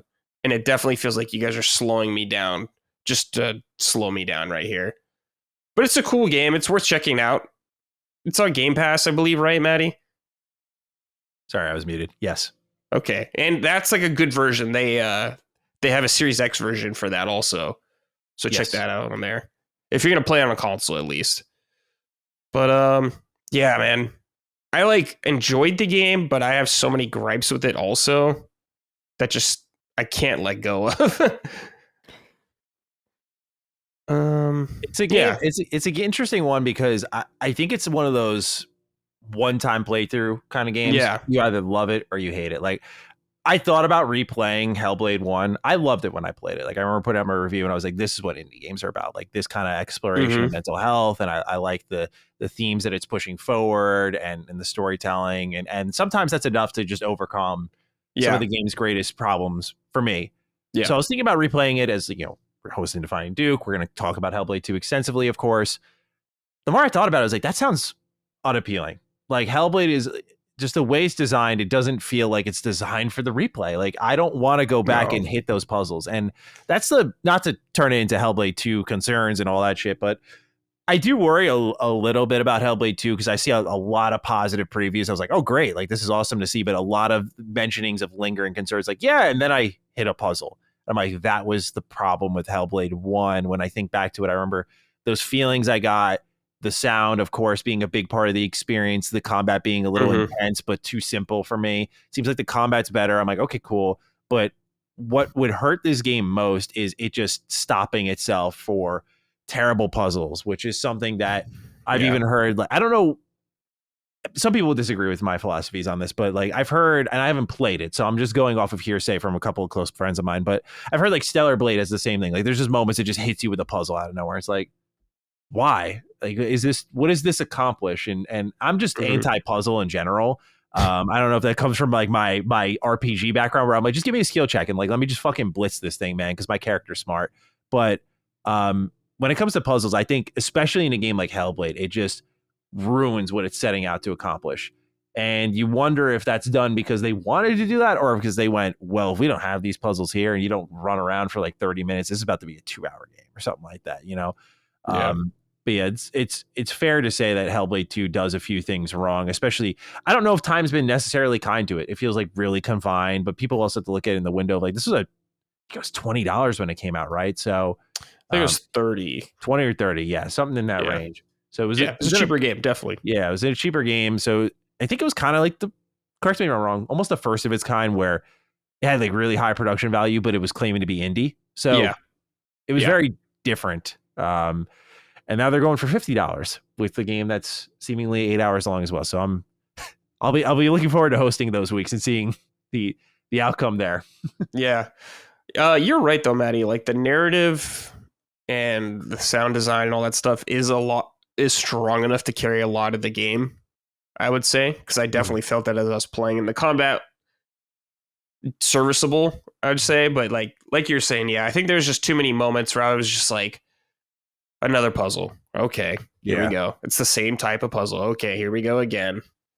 I think if they can just flesh that out, like they need to figure out something to get you in these environments and spend time in them without giving you a puzzle. They need to figure something out like that.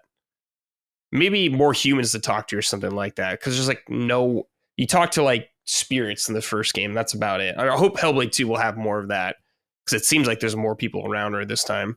Yeah, it definitely is. So we'll hope for that. But I agree. I think your criticisms are fair. Let's see. This is from Jacob Lawler. Hey, crew.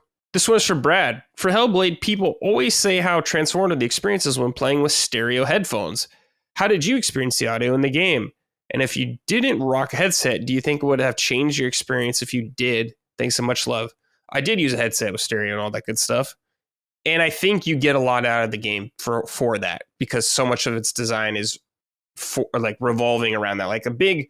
They put in a lot of effort to make that audio as good as it is. So I definitely think you'll be missing out. Like you could play on a TV speaker, but I wouldn't recommend it. My throat is dying. It's because you did the ballsiest thing a podcaster can do, dude. I saw you sipping some sparkling water, and as the host, you got guts, man. Why? What's the thing? Is that usually bad? Don't you get burpy? Mm-mm.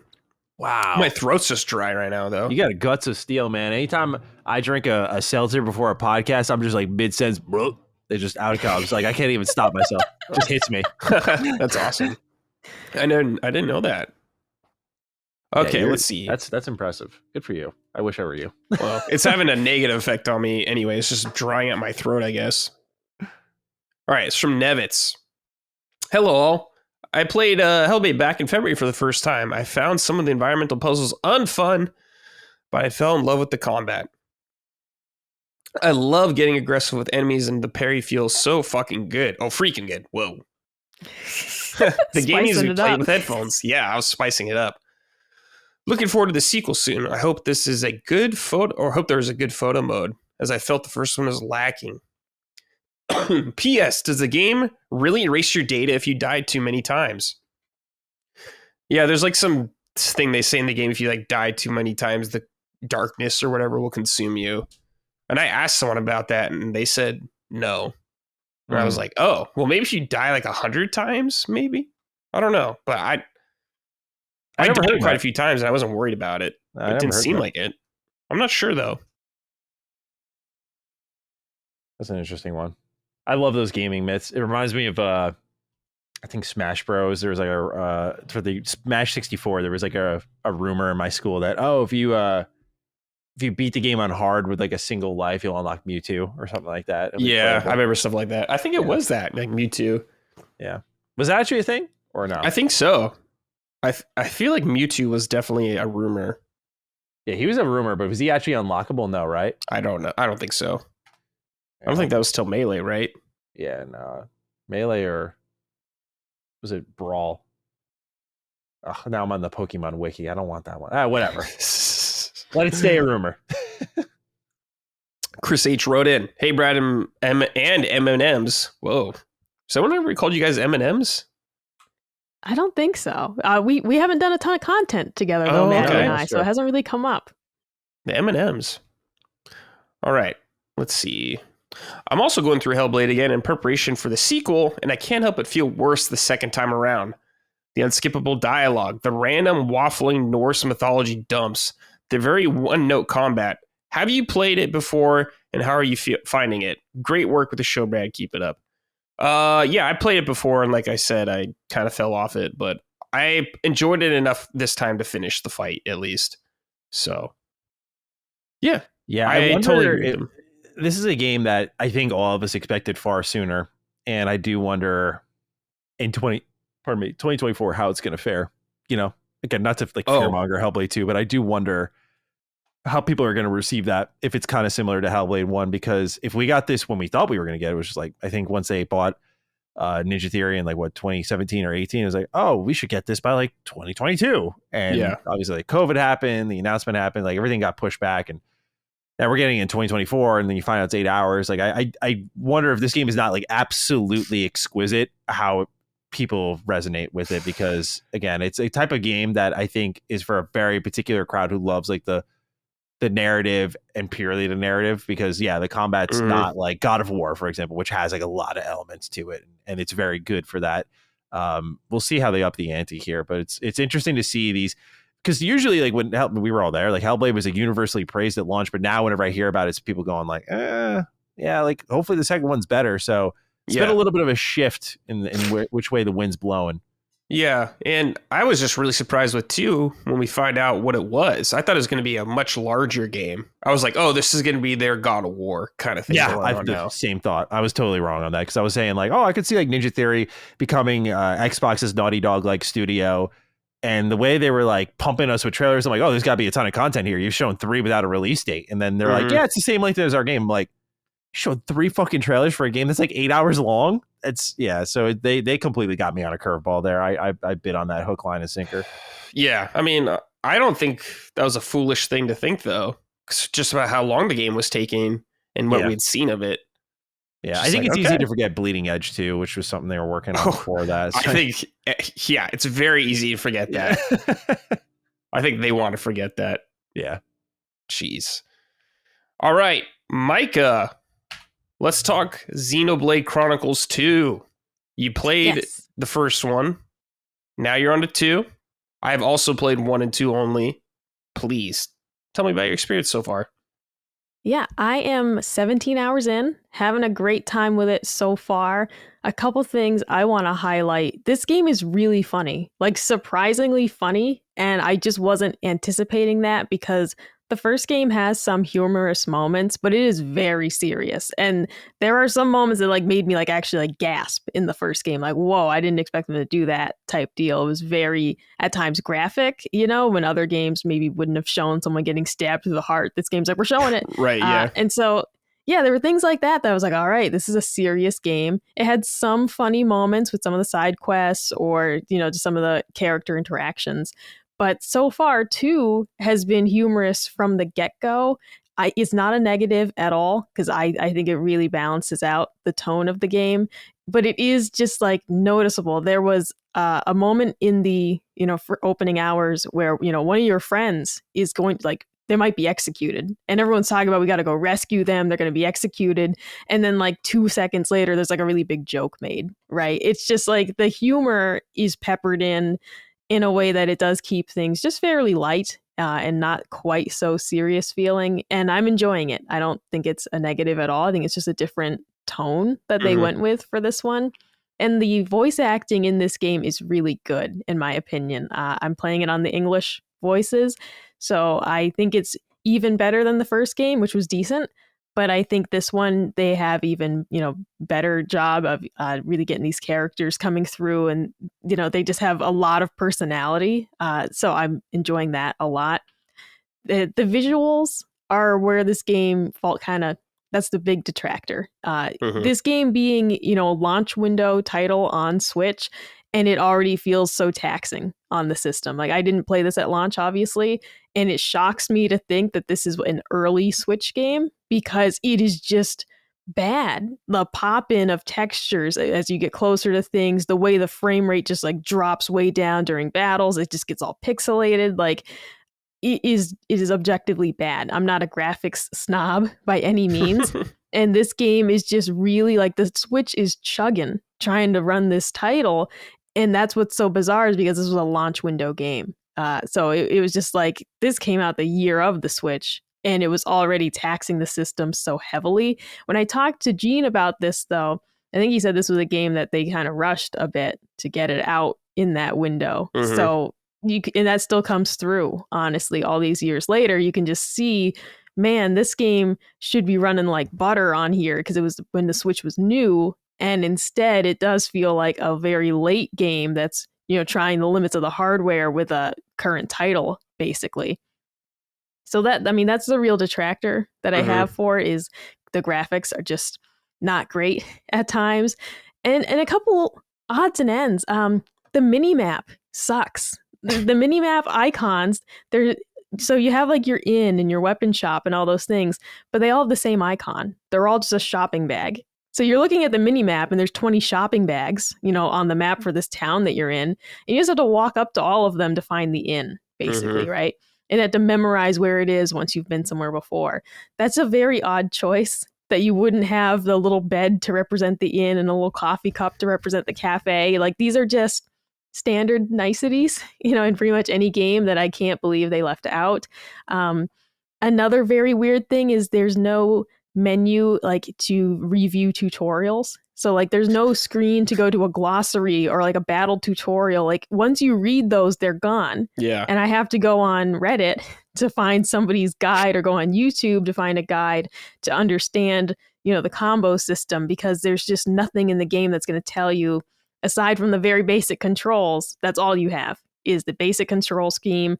There's nothing that explains how the combo system works, how the elements mesh with each other. Once you read the tutorial once, of which there are many tutorials, all in a row, so it's like brain overload, and you can only see that one time in game.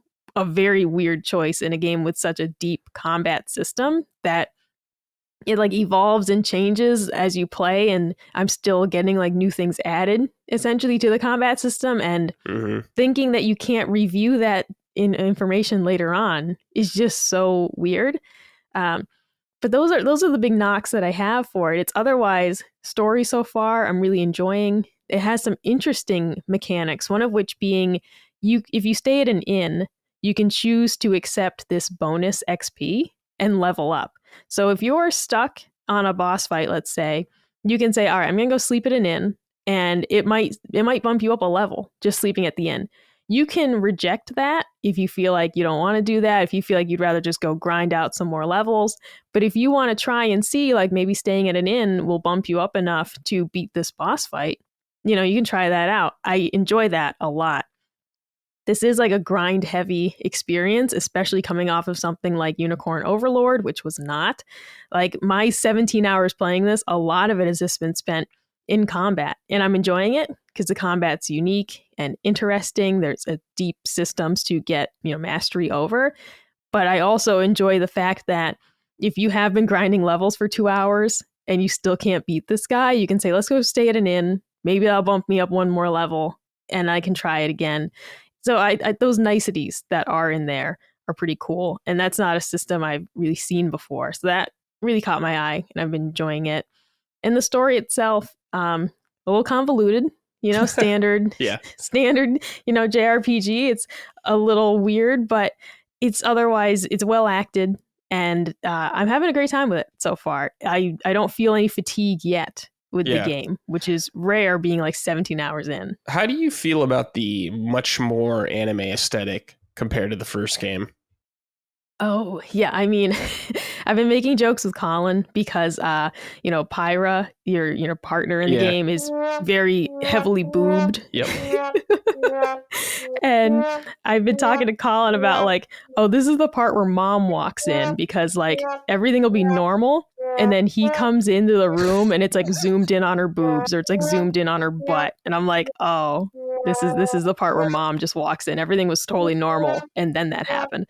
I like it. I don't have a problem with it, but it's definitely, it's that feeling I have with most of my hobbies of like, oh, this wasn't made for me. And it's just, I experience that a lot when I go online to like read, about football and stuff during the season, because I'm doing like my picks and everything. And I'm getting all these ads for male enhancement pills and, single moms in your area. And I'm like, right, this isn't for me. This website wasn't made for me.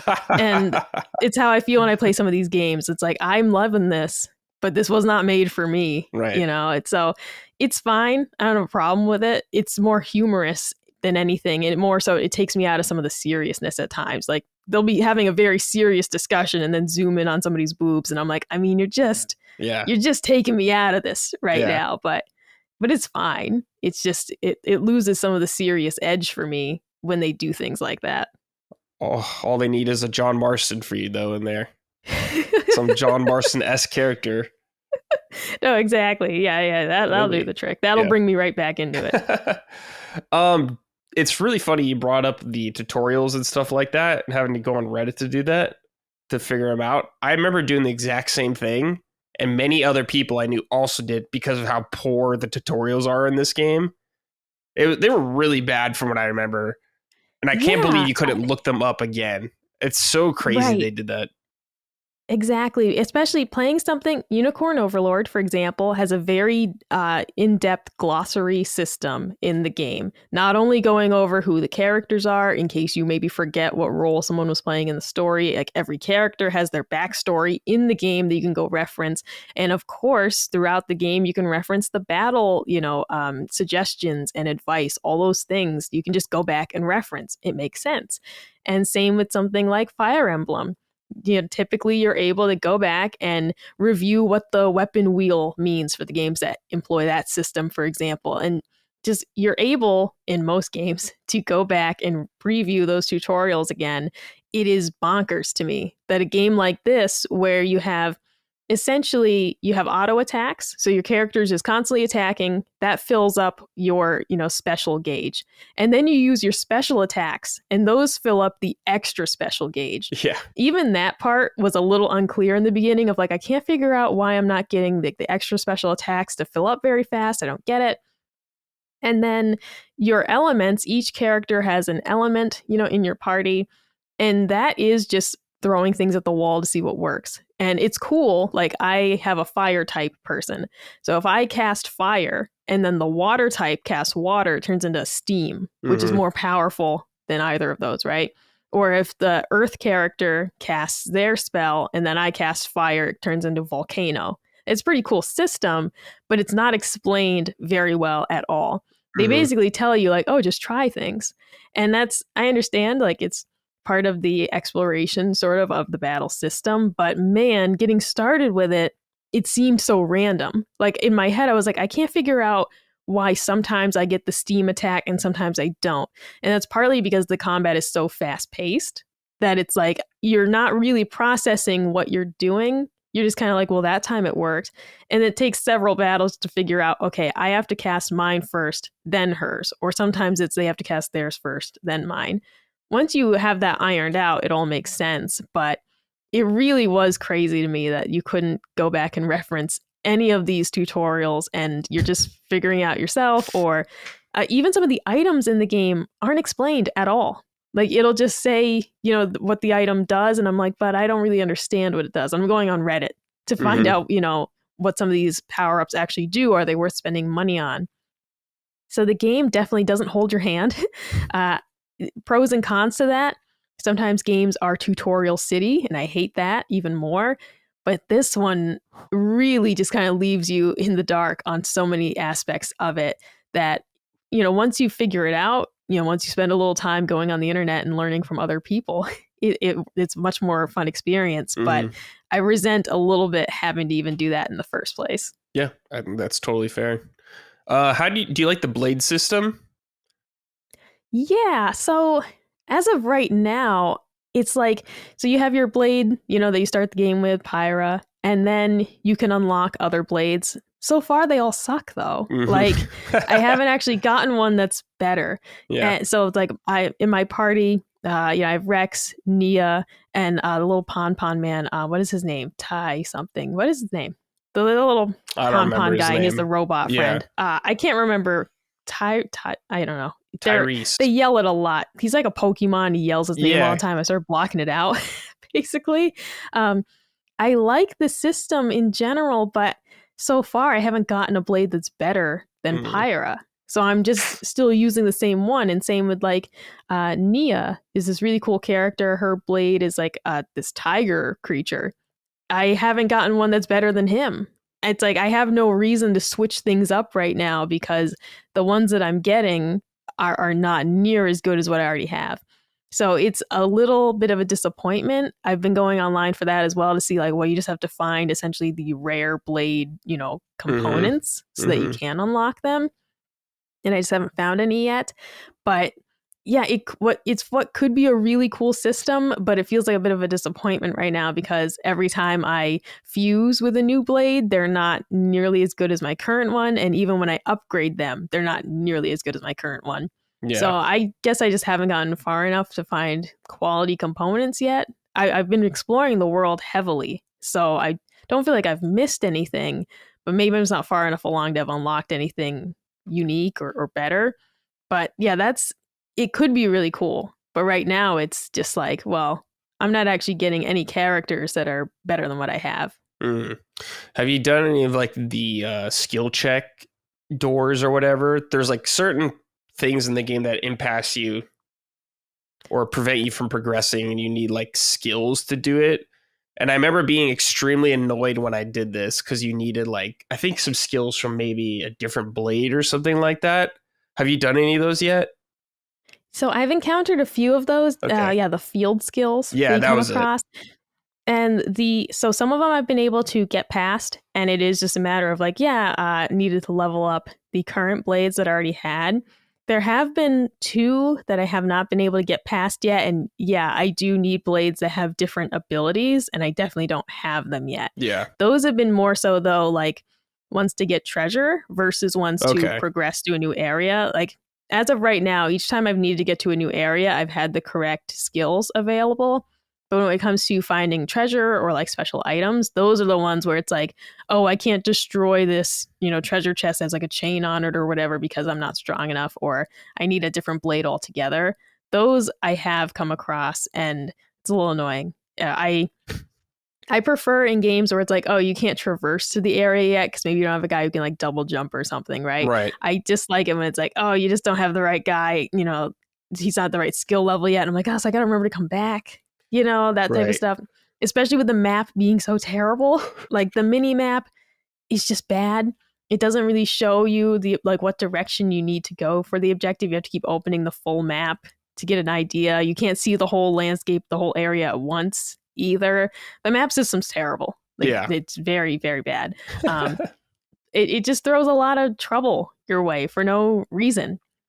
Or like you'll go to fast travel somewhere and it doesn't show the objective marker sometimes of like where you're trying to go. It doesn't show up on the fast travel select screen. So it's like, well, where am I going? And you're just kind of choosing like random places and seeing if it puts you closer to the objective or not. There are a lot of odd things in this game that I say like this could be much improved if they ever wanted to. I don't think they will, but there's a lot of things that could be fixed with it. Yeah. Well, I don't know if they do in 3. I haven't played 3 yet either, so I'm not sure. Matty, I've only played 3. Yeah. You've played 3? I played through all 3, but I played like a little bit of 2, but it was only like a couple hours, and then I did not. It's so funny hearing how much Micah likes it, because like I hated the voice acting in that game. It was just so fucking intolerable to me. I was like, I love anime, but this is too anime. Rex is like a disaster on my eardrums. Like this guy is just... Again, like I don't know. I don't get anyone who's like, he's not that bad. What? Did you hear this guy talk? Like you have to listen to this guy for not just like it's a 10-hour game. It's an 80-hour game of this guy saying Pyro, Mithra. Just I couldn't handle it for 3 hours, man. I'm sorry. Will say Xenoblade Chronicles 3 is fantastic. And some of the technical things you mentioned, Micah, I'd imagine were erased in that entry because I was very, you have to gauge your expectations properly for a Switch game, right? But especially coming off of Pokemon Scarlet and Violet, playing Xenoblade Chronicles 3, it was impressive how big that game was, the scale of like its world. Like there were some technical wizards there to get this game running as well as they did on Switch. Like I didn't notice any real hiccups or anything. And that is a massive game. I really enjoyed that one a lot. But I a lot of my like retro rebound audience, especially because we talk about a lot of JRPGs, are like, go back to Xenoblade, Matty. I'm like, I don't want to. Like maybe I'll go to the original, but 2, I don't know, man. That's especially because I know 2 also has the expansion. So if I end up liking it, even despite Rex's voice and all the other problems I had, it's like, oh, I got more of Rex, I got more of everyone. So we'll see. But I've heard people speak very highly of Xenoblade. So yeah, but I will say 3, if you're enjoying 2, 3 is like super serious, super dark. I mean, that the voice acting in 3, it's so funny because I'm complaining about 2s, but the voice acting in 3 goes so hard at times. Whoever voiced Noah, the fact that he didn't get any awards for like, actor of the year, anything like that, insane to me. That dude he's got some insane fucking range. It's so good. Highly recommend people who haven't checked out his work, go ahead and look him up. He's really good. James Solar wrote in, hey summoners, this question is mainly for Micah, but Matty and Brad are welcome to give their input as well. I own Xenoblade Chronicles 1 and 2 on Switch, but I haven't started them up. As someone who has little to no experience with JRPGs, how approachable and palatable are they on Switch? Should I play a different JRPG first or jump in? Best, James S. Compared to other JRPGs, let's see. Little to no experience with JRPGs. How approachable and palatable are they? I don't know. It's tricky. What I'll say, these are long games, so I'm going to base this first on like how long are the games that you typically play. Like Xenoblade Chronicles 1, easily 60 to 80 hours, like easy. I did a lot of the side missions, but it was required to level up, basically, right? So if you're, I don't know what types of games James normally plays. If you're used to shorter experiences, I would choose a shorter JRPG to start with, just to get your feet wet, because it would be overwhelming, I feel, otherwise, if you're not typically playing games that are this long. And it's also a new experience, and it's also something completely different from what you're used to. I think Xenoblade Chronicles 1 is pretty approachable. It has a simpler combat system than 2. Like it's not nearly as, I don't know, tricky to figure out, essentially. But it also is just like a very long game. You're going to be going through sometimes boring sections of dungeons, like what we talked about, of some places that feel very bland. It's a story I was super invested in, but some of the areas you get to are definitely made with a little less care than others. There are some places that just feel very metallic and stale. Other places that it's like we're in a brown desert space type deal. And some of them are super cool. Like you're in a jungle and there's dinosaurs in it. Like that's like awesome. But it really depends for me on what types of games like you normally play, James, and how long they typically are, because this maybe wouldn't be the first one I'd have you try. I would maybe start with a shorter title and something that maybe has, like maybe you start with something turn-based versus something like this, which is like this dynamic, auto attack combat, which some people find a bit boring. I think this is more engaging than like Star Ocean Second Story R also has auto attacks and you kind of pepper it in with specials. I think Xenoblade is more engaging than that system, but it still might feel weird if you're not used to these types of games, specifically that you're not really controlling your character with every hit and he's just walking up and swinging the sword and you're not actually doing that. Well said. Matty, what do you think?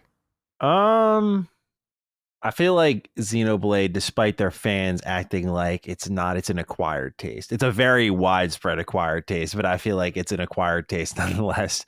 I would say for your first kind of, little JRPG experience, I wouldn't know if I would throw you at Xenoblade.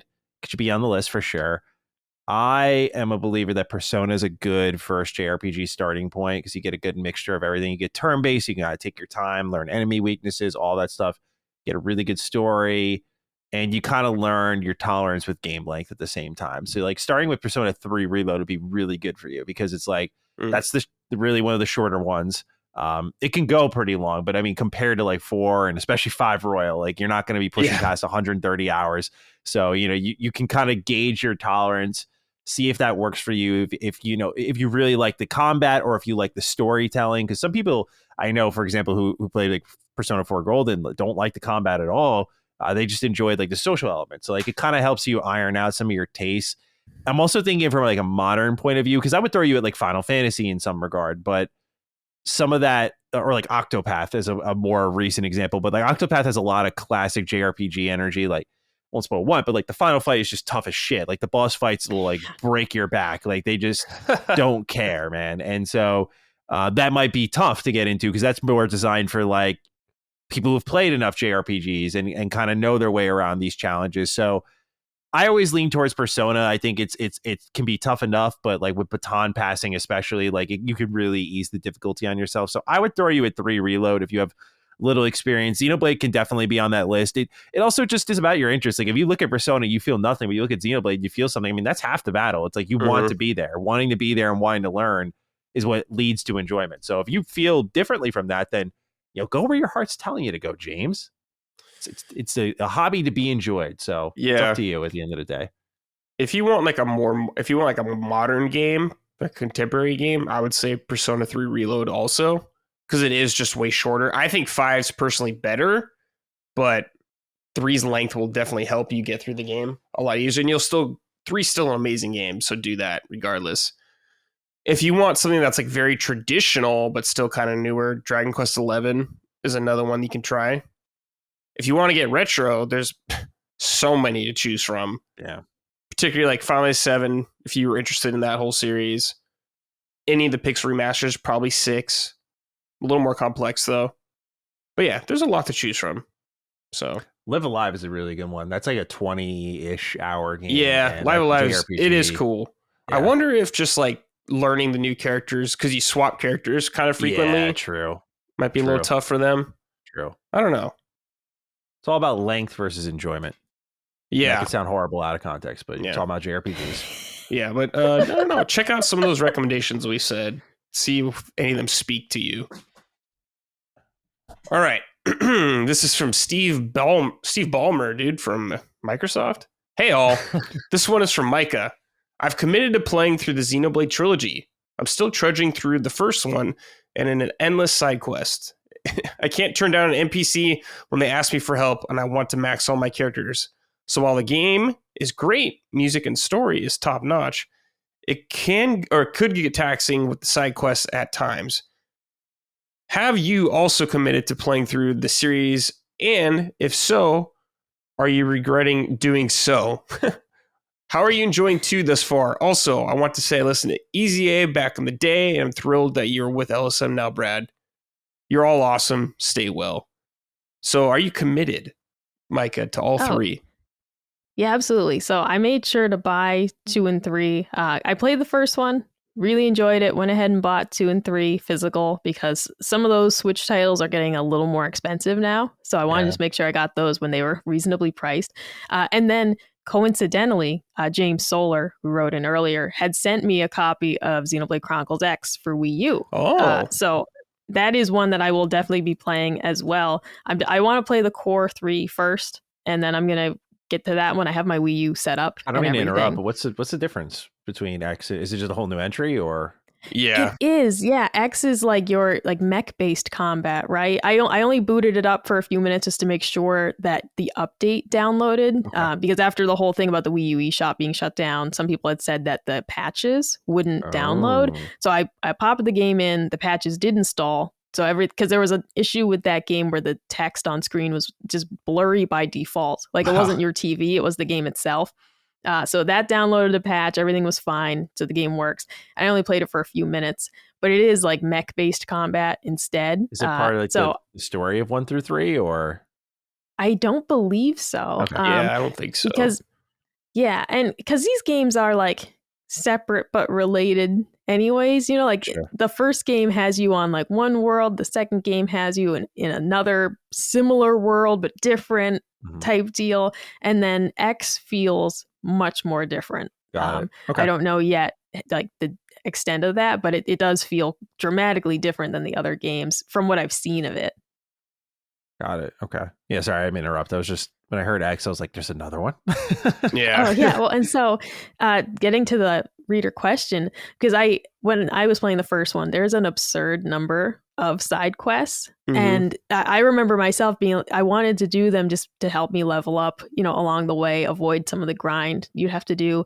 And I just Googled this, how many quests are there? And there, in total for the first game, there are 480 quests. Wow. And it says there are 31 story quests. It is crazy how many quests, like side quests, little fetch quests are in that game. It breaks up the monotony of just grinding for the sake of it, because it's like, okay, I have a reason to be out in this field fighting these enemies. But in reality, there are times where it's like, I'm just in the field fighting these enemies. It doesn't matter that I'm getting an orb for some guy.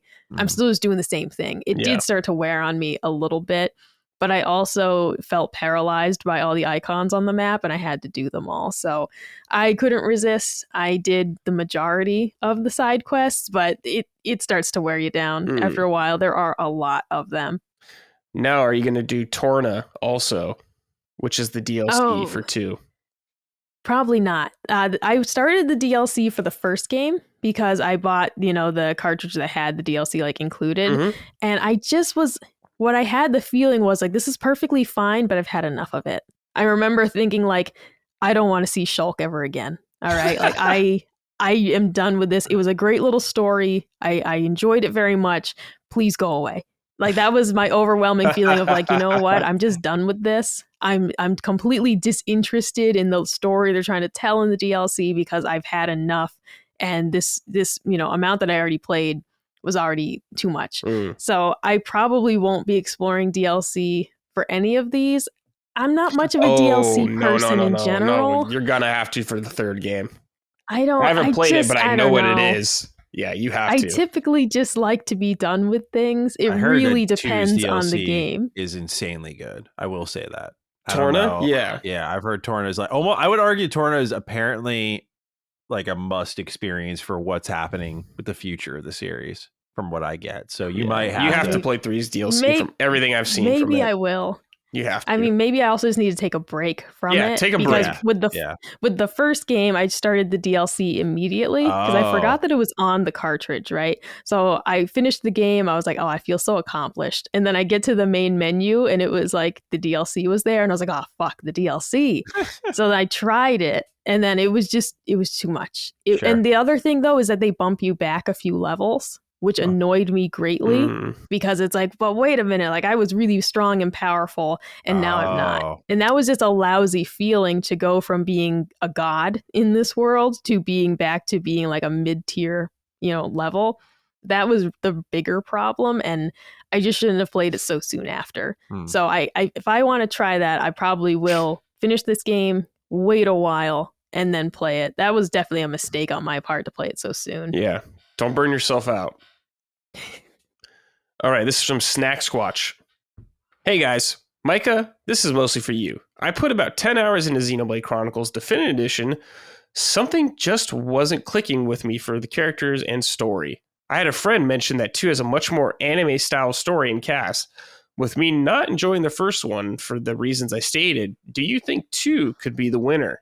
Thanks for all you do. So perhaps. Yeah, if you're into weeb shit, then probably, yeah. Yeah, because I'll say the first game, very slow to get started. In there are some aspects of the story that it suddenly just ramps up, but the first couple hours are very slow. I'm not an apologist for those things. I'm not the type of person who's like, oh, give a game 6 hours and see if you like it. It's like, no, if you're really not feeling it after 2 or 3 hours, get out of there. This is a game I will say, it starts off slow. I was into it. I liked the combat, so I was okay with that. But it really didn't get very interesting until further into the game. The second one gets interesting much faster, in my opinion. And as I mentioned earlier, the humor really keeps things just, I don't know, the pacing of the story feels a bit better than the first one. The humor just keeps things more interesting, in my opinion. And yeah, the characters, like the voice acting is a little more, they have more personality this time around. They do feel a bit more interesting. So I'd say if you liked the combat in one like at all, then two has, some unique spins on that combat, so it won't feel totally the same. And you might enjoy this presentation more because it'll have very similar battle systems. But I do think the characters and the stories is told in a different tone altogether. Cool. Yeah, well, you let us know how it goes in there. Finish that game up. But yeah, take a break before 3 at least. Yeah. Oh, definitely. Yeah. I took because I played 1 last year and I played several games in between that. I typically don't play if I'm starting a series I haven't played before, I try not to just play them all in a row. It's a bad idea. Good idea. And so, because there are plenty of things I want to get into. Like I want to try the Trails games at some point. I want to get into Dragon Quest at some point. It would be a very poor idea to try and play all those in a row. So yeah, I'm having a great time with it. But I definitely will be taking a break between the DLC if I check that out, and also 3. It'll be months before I want to attempt that probably. Yeah. Matty, starting with Trails in the Sky? Yeah. Is that where to start? Okay. Yeah, Trails in the Sky, FC. Okay. Is that on console or is that PC and still only I have a theory that they will announce a remake this year. I think they will announce it. Yeah, I think they will announce a remake for Sky 1. It could be like next month. But wow. Yeah, it's only on PC right now. No consoles. Every other Trails game is on consoles except for the best place to play is probably PlayStation because you have Zero, Azure, all of the Cold Steel games, Reverie, and you're going to get Daybreak in July. So yeah, everything's on PlayStation, Switch as well, Steam. Okay. So it's up to you. But yeah, they just got to bring Sky, and that's why they're going to do it somehow. It's you don't leave the first 3 games of your series that's otherwise been ported. At least I don't think you do. The only problem is Xseed helped distribute that, so they have to figure out probably a legal hurdle. Otherwise, I imagine those would have been the first. But yeah, I think they're going to remake those games, in my opinion. Cool. That'd be wonderful for me. That'd be beautiful. Yeah. Yeah. Okay, everybody, it's time for Sort It Out on this segment. We just talk about something that needs sort in the industry. Game, company, human being, perhaps. Who knows? However personal we want to get. I had one locked in like many people had locked in, but things have changed. Mine originally was going to be for Sony to sort out their whole PSN fiasco with Helldivers 2, requiring players to have a PSN account and then therefore the game getting delisted in several countries, a lot of them. But they reverted that. They're like, hey, we're just not going to do that now. So sorry about that. So I guess they did sort it out. So good job, Sony, I guess. And a lot of people wrote in about it. Matty, what needs sorting from you? I kind of spoiled mine earlier, but I do want to lean into it a bit. I gotta say, sorted out Bethesda Game Studios. I don't like that. So they did the Fallout 4 Next Gen update. As I already talked about, it really wasn't in a great position. It's less about the fact that it got bungled, and it's more about the amount of time they had to just be. They should have been smooth as butter, but it wasn't. There was a lack of communication throughout all of 2023. They said the next gen update was coming in 2023. That was when it was supposed to arrive. Most of us assumed they'll just arrive when the show arrives because that makes a lot of sense for their business. Right. But they didn't communicate until the middle of December, I want to say. They were like, it's coming in 2024, guys. I'm like, oh, really? Is it now? We couldn't figure that one out after you not saying anything for over a year. And so then there's that gap. You don't know when it's going to arrive. And finally, they clarify, here's what's coming with it. Here's when it's arriving. Felt a little light on content. I thought they were going to sort of do the Skyrim Anniversary Edition where they went hey, boom, here's all the Creation Club content that no one's buying. So we're just going to give it to you. And here's a new SKU. Problem with what they did with the next gen update is also less about the quality of it and more about, now people love modding these games. And every time they update them, it breaks the mod list because the mods then need to be updated. These are community driven projects. So anytime that happens and someone's away from it or it's not their job, they just make the mod and move on. So these people have to dedicate free time that they don't get paid for to go and fix these mods, make sure they work with the newest version of the game. Because it's one thing if they just do a next gen update and that's it. But now that Bethesda has screwed it up, they're going to patch it again. So the modders are going to have to come in and like fix things like the script extender again, the mod list again. It's a chain reaction. And it's like, how are you guys at this point not aware? Like, you should have just done a next gen update called the Fallout 4 Special Edition with all your periods and everything, right? They play into the naming of the game, add all the Creation Club content, make it like the new kind of Skyrim Special Edition, if you will, where, you know, they have this new system called Creations that they launched with Skyrim and they're doing with Starfield, where basically paid mods. And it's like, okay, just set up Fallout 4 to be ready for that. But instead they did it all in the same SKU. They fucked it up. And it's annoying because it's like, you guys definitely know better. You definitely know better by this point. There's no excuse. It's beyond the quality now. It's like just not thinking about how this impacts your community that makes your games what they are in a lot of ways. Like, they make a great foundation, a great base with a lot of fantastic memories packed in them and content packed into them. And then the community builds on that. But when you keep shortcutting them, like we already saw with Starfield, like the goodwill's running out a little bit. Like, you know, people aren't always going to be like, well, I just love Bethesda at the end of the day. Like, that's fading. You guys can't keep continuing to trip over yourselves with very easily avoidable mistakes. So sort it out, Bethesda Game Studios. You can't be launching next gen updates like this shit, man. It's not right. Yeah, totally. That's such a bummer, dude. Yeah. It feels like such an easy win too. It is. Yeah, it's not like the end of the world. Like, you know, it's in most situations like, yeah, just fix it. But since it hits the modding community, which is so huge for Fallout 4, it's like, what are you guys doing, man? That's a bummer. Yeah. Quick question though for you, Matty. Sure. The Starfield expansion is coming out later this year, right? Like fall? Yeah. Apparently September is what The Verge is reporting. But yeah, they said right now, officially fall 2024. That's when I'm going to hop back into the game and give it another shot. Do you think it'll be on PlayStation then? Never say never. With that. Never say never, but I think it'll need some time. Okay. I think it will come. I think that's one that if they could pull the trigger, maybe they do. Let's say they do. Don't though.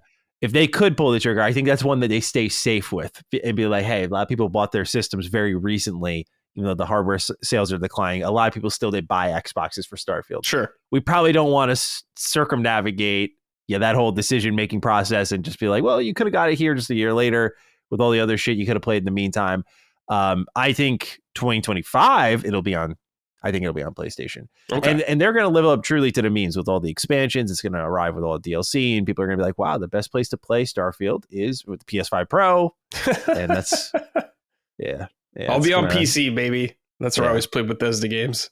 Yeah, smart. That's a good place to play them. I'm curious to see what they add to the expansion, because I already think the free update with the vehicles, like, many an armchair game developer was like, there's no way they can do vehicles on the ground. The way the maps are structured, it's just impossible. And now they're doing it. So I feel like they could stand the chance to prove some people wrong in that regard. But yeah, they still need to sort it out. I'm not going to give them any bonus points here. They're sorting some stuff, but they got still plenty to work on.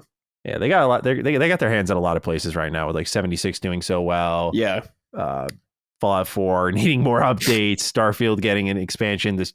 The show getting a second season, presumably a Fallout 3 remaster. They have a lot of Elder Scrolls 6. Elder Scrolls 6 is like, I'm not processing that game is actually up next for them, but I'm like, holy shit, it is. And so, it is. Yeah, one day it's just going to come out of nowhere and they'll be like, hey, here it is, release date. Todd's getting spread thin, man. Yeah. Yeah, it's a little worrying in that regard, because Vince Zampella has the same issue at Respawn, I think. Like, he's just, like, he went and just made like 2 great games, and there's like, you're doing everything now. You're doing Battlefield. You're doing all the Jedi games. Like, you're doing everything. We need you. Yeah. Micah, sorted out from you this week. Do you got anything?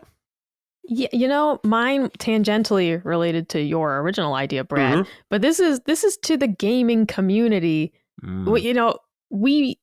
You guys kind of proved, like, okay, you voiced a lot of displeasure, and Sony went along with what you wanted. All right, that's not a bad thing, but we got to stop with the death threats. All right, like there is such a wide chasm between a tweet saying I don't agree with this and threatening people. You could write a poem, a song with a little ukulele, an interpretive dance, perhaps. There are so many ways to express yourself without, threatening somebody's life over a video game. So, like, to the gaming community, it's not a bad thing that you voiced your displeasure.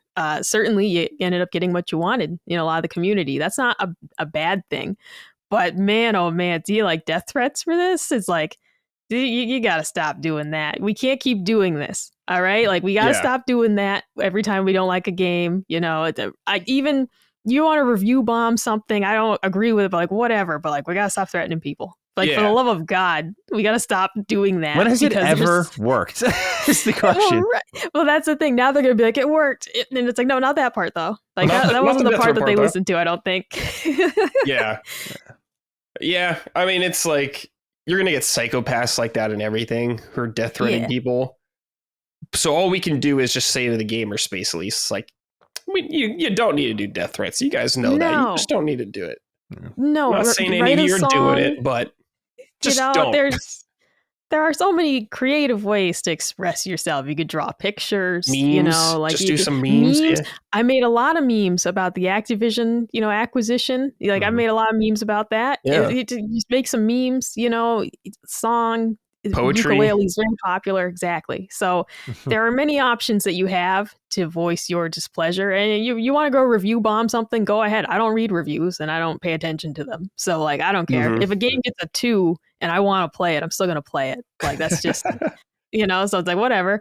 But yeah, just you stop threatening people. It's too much. It's too much. When we were in New York, we saw this old lady like babysitting what I assume to be her grandchild, and the kid was having a tantrum, and she was like, "You're doing too much right now," and that just like I was like, exactly, like gamers, you're doing too much right now. We just gotta dial it back just a little bit. I know you got a lot of zest, I know you got a lot of vigor, but you just gotta dial it back just a little bit, you know, because I think you'll get your point across without sounding so fucking crazy. Yeah. It's nothing wrong with being passionate and expressing your thoughts or whatever, but just make sure it's legal, pretty much. That's the question at the end of the day. Like much like the Will It Blend guy who puts various things in blenders, it's like, is it legal? Just think about that before you type something out. Is this legal right now? Yeah, before you hit send, that's the question you should ask. Put on your safety goggles and ask if it's legal, and then decide what you want to do. All right, this is from King Kulak. So we did get a lot about the Sony and Arrowhead thing, but they went back on it, like I said earlier, but we'll just read one from King Kulak. Sorted out Sony and Arrowhead. Selling Helldivers on Steam and not requiring a PSN for months and then suddenly changing that requirement after people have purchased the game is obviously wrong, and the review bombing is absolutely justified. They could have made the PSN optional for people on Steam and reward them with in-game currency if they signed up, but instead they went about it the most scumbag way possible. Hopefully Valve refunds people's purchases, but Sony and Arrowhead just need to sort it out and stop snatching defeat from the jaws of victory. I actually think that's a good idea to incentivize people to sign up to your online thing. Give them something. If you're not going to require it, do something like that. Give them like a cape or something. I don't know. It was just handled so poorly. It was like, because Matty, for a lot of Xbox games, you need an Xbox account also. Yeah. It's just like you do for a lot of games. I think the most annoying thing about this Helldivers thing was, though, that people couldn't buy it in their country after that or whatever. It became unavailable. That really sucks. Yeah, someone's going to have to fill me in, because this morning, actually, I was doing some reading on the situation. Beyond it not being available for sale in certain regions, which I agree made it a lot more catastrophic. Mm-hmm. What was the big deal in that? About signing an account? Yeah, like, okay. I don't know. We have Steam, we have Origins, we have GOG, we have, you have a million fucking things to sign in on PC. Was it just that, I don't like that I'm signing it? I'm not saying, I'm literally speaking from a point of ignorance by asking. I read 3 different articles. I read from IGN, GameSpot, and Video Game Chronicle, and I was like, no one's telling me why people were so fucking outraged over this, other than it was an additional sign-in, and I'm guessing it's because it made it unavailable in other countries. I saw that some people were saying they don't trust Sony's security going on because they've had hacks in the past. I mean, Valve's had hacks in the past too, so just the way it is. And I think it's because a lot of people didn't realize until you need it till months later, kind of thing. Sure. It was technically in the terms of service, I believe, but most people just didn't know. Tsushima coming out you'll need it for multiplayer at least. So I think a lot of people will be more cool with it, I guess, if it's well known. Yeah, well known at advance kind of thing. Do you know why it got removed from these countries when they were adding? Because I don't think they have PlayStation Network in those countries. That makes sense. Like you can make an account. That makes sense in a different country. Got it. But it's just not really your country. You could have like how we could have like a New Zealand account or something if we wanted. But got it. It's just not the same. That's a pain in the ass. Yeah. Yeah, it's a pain in the ass, and I'm glad they found a way around it. But 100%. Yeah. It's not over yet, so we'll see what it turns out to be in the future. I saw the head of Arrowhead was like pushing back online too, publicly, like saying, we were trying to not have this happen. Yeah, exactly. So, yeah, I'm sure the devs weren't happy about it because it was fucking killing their game. Yeah. But we'll see how that goes in the future because more game things are going to make you sign in. Like if you're buying games from a big company, you're probably going to have to get an account. You look at Battle.net, or Blizzard games, you got to have a Battle.net account, anything like that.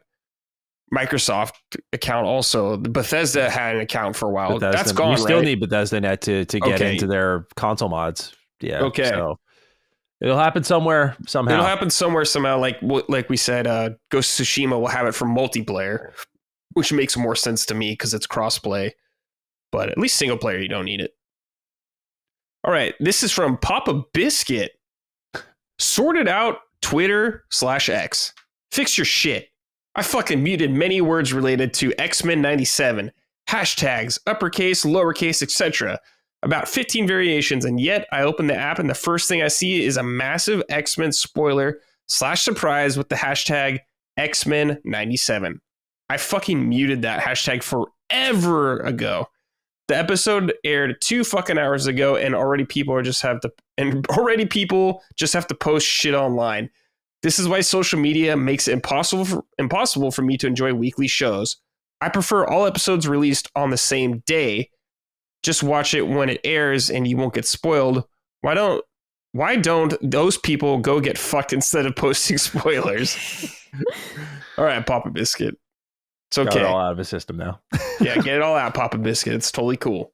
But my only question is, Papa Biscuit, if they post all the episodes at one time, can't you just get the end of the show spoiled? You can get the end of the fucking show spoiled in a couple hours because some freak's gonna binge it and post it immediately. You'll get maybe 8 hours of no time. Here's my rule, dude. With anything, if you're worried about anything story related, you just fucking stay off social media. Yeah. You just don't.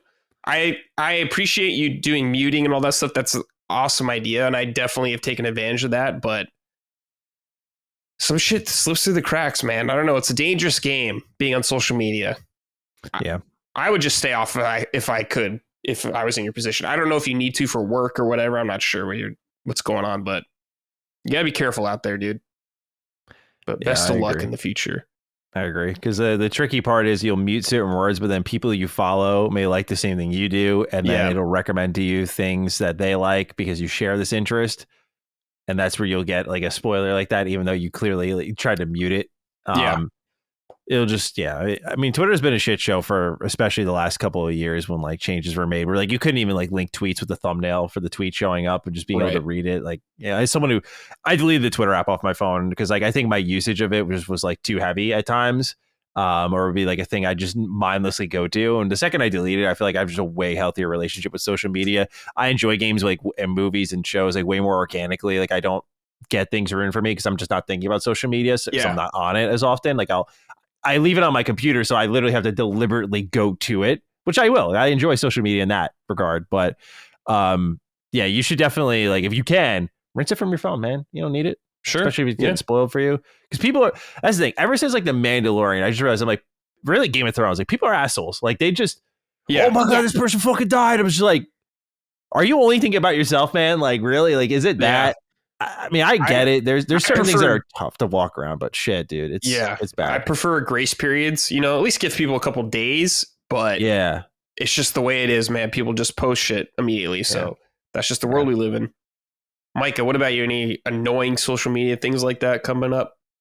Oh, I mean, I've had shows spoiled for me that it was fine because I didn't care about it. But like The Walking Dead, for example, when Colin wanted to watch some of it last year, I had never seen a single episode, but I already knew so much about it because my friends who, they would be the ones posting every single week, oh my God, I can't believe so-and-so died, blah, blah, blah. I'd never seen a single episode and I already knew so much. Or Game of Thrones, I have an aunt who was obsessed with Game of Thrones and like, bless her because she was just so excited, but she would just post weekly like all these updates about Game of Thrones. And so it's like there were things that happened when I watched the show for the first time when Colin watched it for Knockback, and I was like, man, I already knew this, and it was still impactful because I hadn't seen it, but it was just one of those things like I already know so much. It's really difficult to even avoid spoilers for shows you don't even care about because at the time that all this was happening, I didn't have any interest in Game of Thrones. But it's like, man, I got spoiled on things that I even didn't care. The funniest thing, though, trying to mute things on Twitter is when, like, you try to mute a phrase, but it's like, well, if someone spells it wrong and it still comes through, it's like, oh, no, like, I typed in Spider-Man with a hyphen. They didn't use the hyphen, it's like, you gotta think of all the possibilities. And then it's to the point. Sorry, go ahead. Sorry. I was going to say, and then it's to the point, like Maddie said, just stay off of it. Because the reality is that you have to, it's like when you used to do YouTube tags. And it's like, you got to tag every possible variation to try and get somebody to help find your video. You don't have to do that anymore. Yeah. But it was like, how many different ways can I type Dragon Ball Z action figure? And if you think of the same thing when you're like trying to mute something. Yeah. I remember the coldest spoiler I ever got, man, was I was looking for a contact for Falcom because I wanted to review like one of their games or something like that. And I knew they were connected to NSA America, and some woman who worked there, like I clicked on her profile thinking like, oh, she does like social media, like maybe she's connected to like PR or something like that.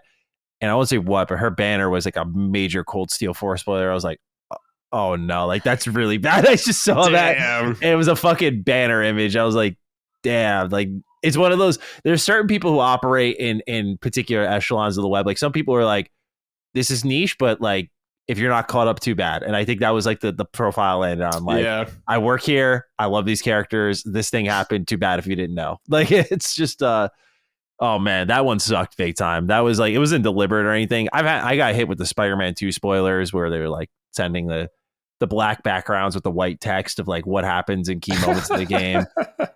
That and Hogleg, just fucking heinous, man. Like, you got Hogleg spoilers? Wow. Yeah. Like I saw all those spoilers too, and I didn't even play it. And same deal. It was the same type of spoiler for Hogleg as it was Spider-Man 2. It was like 3 lines, just big white text of just like, this happens, that happens. It was like impossible to like not just see it and instantly read it and go like, I just registered all of that and just, yeah. So I got both those games spoiled for me. I mean, Hogleg I could live with. Spider-Man 2 I was bitter about. I was like, that was like, I was really excited for that game. I got spoiled on The Last of Us Part 2. And I was like, man. Who didn't? Man.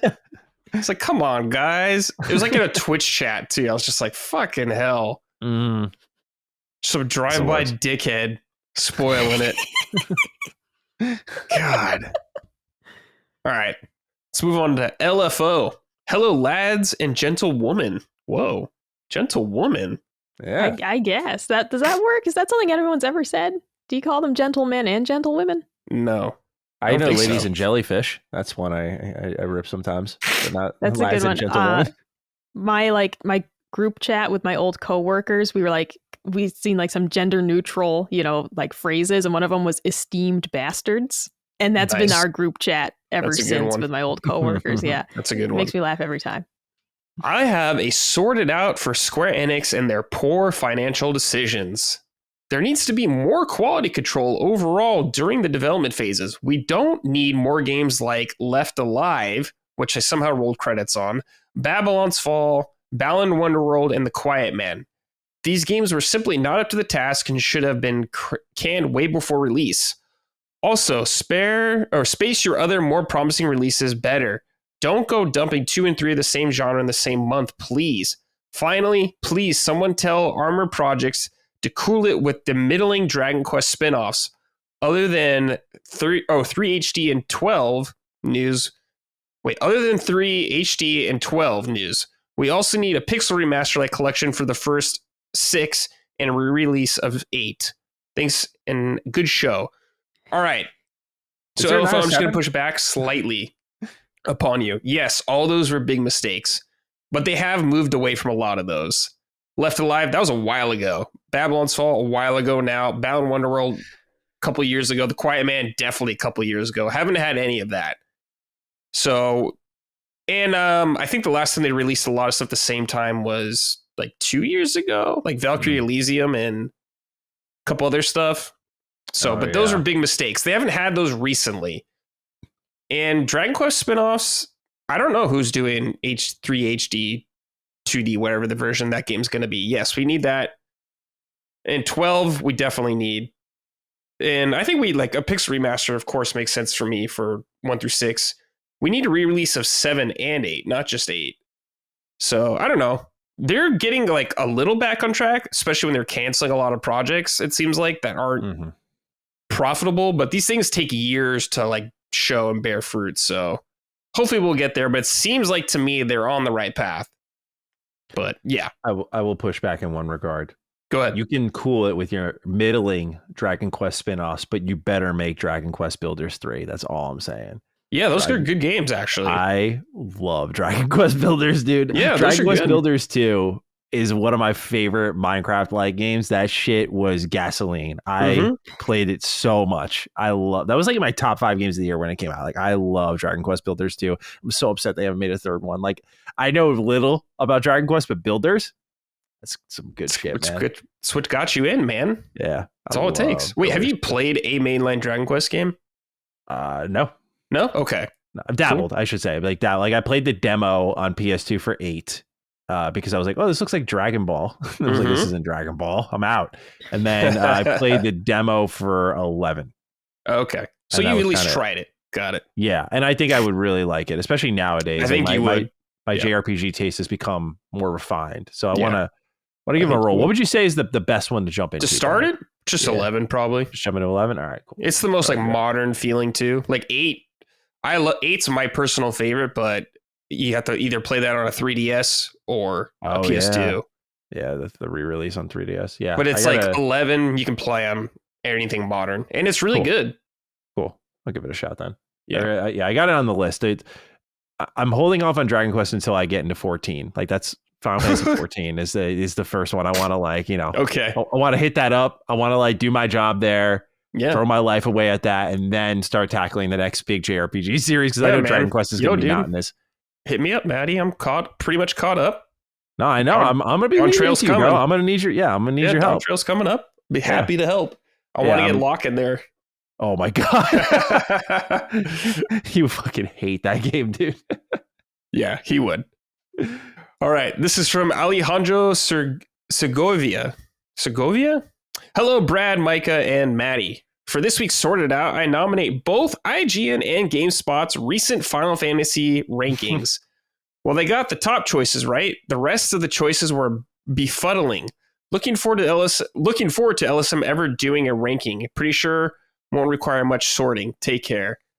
I saw some of these recently because I brought up in my stream chat with them, and I was kind of very surprised at their lists. I don't know how new they are, but I was very puzzled by a lot of it. 6 was top on both of them. Makes total sense to me. I totally get it. Number 2 for both of them was Final Fantasy 12. And I was very surprised by that. I love 12, but yeah, I like 12. I haven't played the Zodiac version or whatever, but oh man, it's so great. I didn't like it at first though, so there's also that. But yeah, I was very surprised by some of the stuff in there. I was like, okay, we should do our own rankings as a company. Oh yeah, have a little council. Yeah. Sort people to hate us. Dude, be awesome. All right, now it's time for Keep It Up. The exact opposite of Sorted Out. Stuff we're pleased with. Who's killing it right now? Matty, if you have one.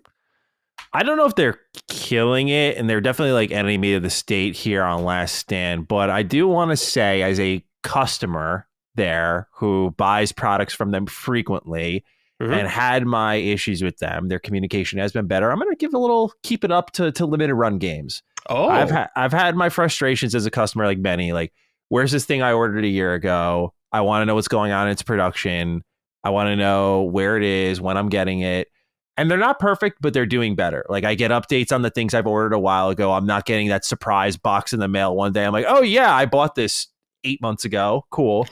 They're not perfect, but I did just get recently Curse to Golf and Nobody Saves the World in the mail. And it wasn't like this surprise to me because like they were giving me updates. They're like, this is when we're shipping it. When you buy like the big, like I bought the KOTOR Master Editions. And so like, they were giving me updates like, here's where it is in production. Here's when we're thinking it's going to go out. Again, it's not perfect, but they've been not only doing better communication, but I think they've been getting some really good games there that I've wanted to shop for frequently, like, Pentiment and the Persona games and whatnot. Like they used to get like small profile indie games and they still do. But I like that they are also still getting some big names, some big fish out there. So I think they're doing better, man. I got to say, I really appreciate the improvement there. It's not all the way there, but I'm gonna give them a little keep it up. I think they've been doing solid work. Yeah, that sounds good. Matty, if you play 14, I will play KOTOR. You've never played KOTOR? I've never played KOTOR. Oh, Brad. Well, we have a deal, my friend. I got a couple of games I'm banging out. I got 2 left, and once I'm all caught up, I'm transitioning over to 14. That's the plan. It's because all I have after that, the only game I'm playing in May is going to be is Hellblade 2. You know, so I want to have these games done by that point. I'm almost done with Dragon's Dogma 2, and so dude, we might be linking up in like June or something. I will do it. Yeah. And I told Locke I'll play Fallout New Vegas because I've never played that either. Holy shit, where have you been, man? I guess you're thinking the same for me. All of those Western RPGs, dude. I missed them all. That's amazing. I don't know if you have the same reverence I do for them, but that's exciting. Yeah, we can definitely. I love Star Wars, so I'm looking forward to it. Yeah, KOTOR is. Yeah, you already know. I feel. Yeah, well, I know how you feel. I'll spare everyone. Micah, what about you? Anything to keep it up? Yeah, this was a topic that came up on Punching Up recently. Nintendo keeping Samus out of Fortnite because they wanted it to be exclusive to their consoles. Like, look, if she's going to be in the game, then it's only going to be on our system. They couldn't do that. So they declined and just said, keep her out of the game. I don't 100% agree with the decision to do that. But I respect what they're doing in terms of protecting their IP, protecting their characters, saying we're going to control where these characters appear, how they appear, what they're doing in various games.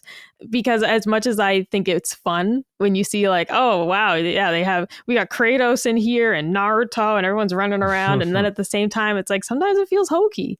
So I can respect what they're doing, that at least they're clear and direct and we're going to maintain this, that our characters stay where we want them to in the games that we want them to.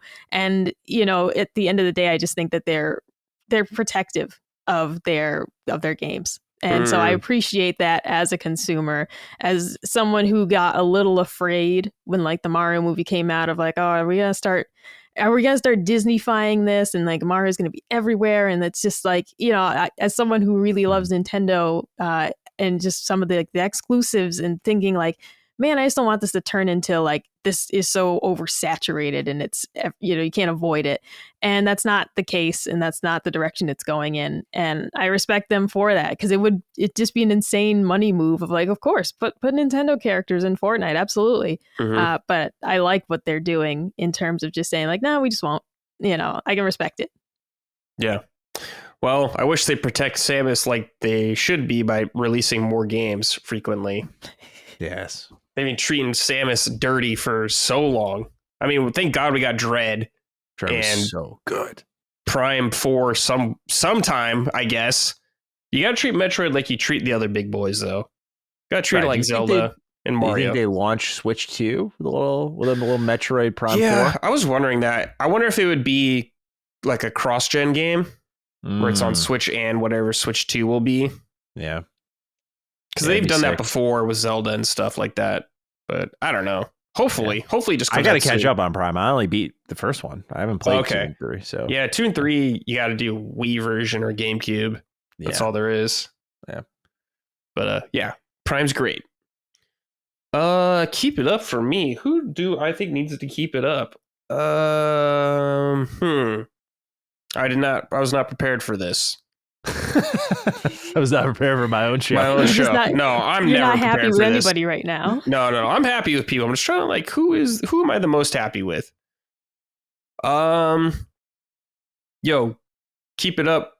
From Software. That DLC for Elden Ring is looking real tasty, delicious.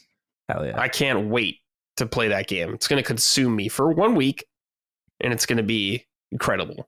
Elden Ring's one of like my favorite games, so dude, yeah. Any excuse to go back to that world, please. Thank you. You say 1 week. I don't know if it's gonna. Do you think it's gonna be that bite sized? Like I think it's gonna be massive. For me, I'll get through it in a week because you're built different. That's why. I'm built different, and because the Final Fantasy 14 expansion early access starts a week after. Oh yeah, right. I will do it. I will do it, and I'll have a hell of a good time. It's gonna be great. I'll just do one character, and I'll come back later and do it on like 5 more characters down the line. And From Software doesn't miss, so I feel extremely confident in everything they do. Absolutely. All right, let's hear from some of the listeners. We got Patches here. Hello, my fellow Americans. I don't want to get too simpy, but my keep it up is from Matty. As we all know, he is doing a shit ton of work and is a content making machine. I really don't know how you do it, bro. You're a true inspiration. Also, the way Lockmort is more consistently appearing on stuff throughout LSM and Retro R&R gets a huge thumbs up from me. Cheers. Yes, I love seeing Locke on all the stuff. It's great. Locke is an amazing person.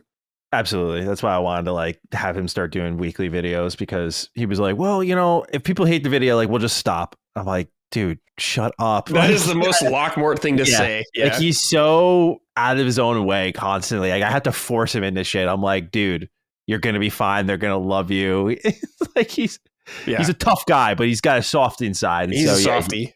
I'm really happy people embraced him on Retro Rebound. That was the part that made me the most happy, was seeing that people really took to him, which I expected for sure. Cause it's hard not to like a guy like Locke. Yeah. But this is really sweet. It's nice to have that recognition. I appreciate it. I definitely can't do it without the people who help me make it possible or make it fun, more importantly, So like Locke handles Rewind almost entirely. I just sit to record with him. And I do my part on like thumbnails and labeling and all that shit, but he really handles the annoying shit that I wouldn't have been able to.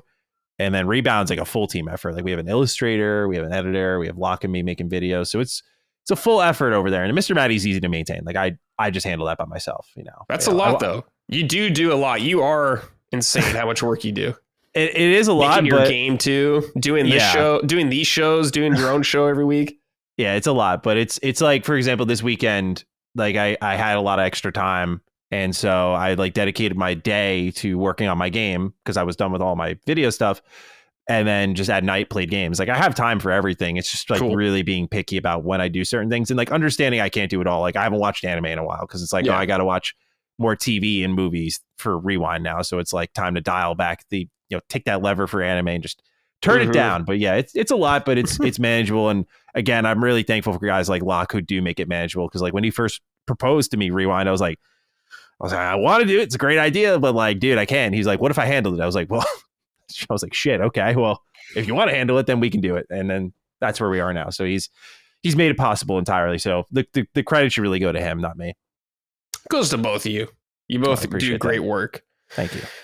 I like to think, though, that when Locke said he'd handle it, what he meant was that he had bought like a wig and a fake mustache and he was like going to be Matty in the videos, and it would just be like him masquerading as a complete deception. He does open his videos now as like a joke, either pretending to be me, because some people are still clicking on the video like, who the fuck is this guy? Or just saying, he literally opened his last video, don't worry, Matty will be back next week, because he's going through the paces that I am with like a handful of people. Like when I went and joined LSM, when we were just doing side quest videos, at first people were like, oh, this is sick. And then as like more returning viewers came in, they're like, who the fuck is this guy? Like, because I was just replacing Colin's voice. And obviously it's a more interesting listen than me. So people were like really taking issue with me showing up. And so there's a couple of people who were like, Matty, I love the vision for Retro Rebound, but like that guy with the accent, I'm like, all right, fuck off. Like, I don't want you here then. So he's going through a similar thing, but like otherwise people have been like really sweet and welcoming, but he does pretend to be me at times to open up videos, and it's, I think, hilarious. I love when he does it. Oh, Brad, you're muted. Oh, we can't hear you. Brad, you are totally muted. Yeah. If you look in our Summon Side Discord thing, that the picture I posted there is how I vision Locke just working all the time. Let's see here.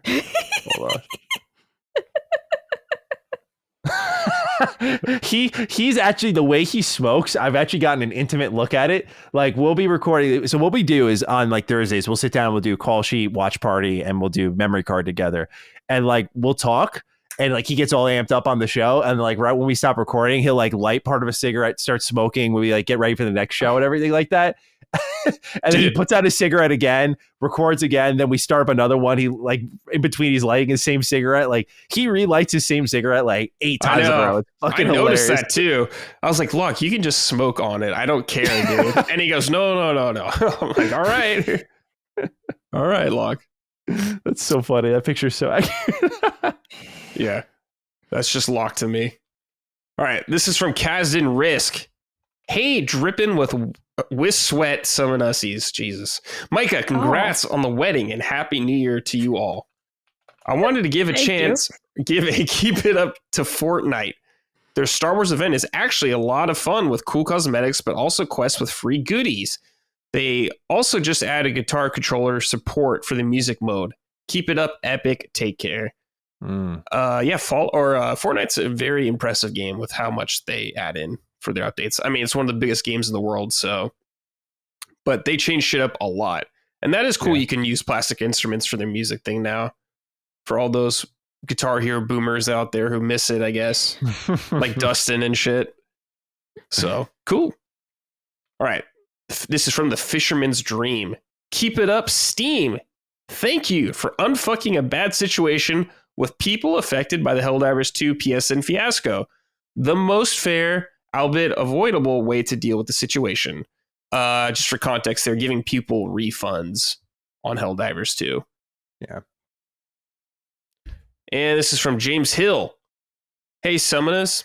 Keep it up, rap battles. The Kendrick/Drake beef is the gift that keeps on giving.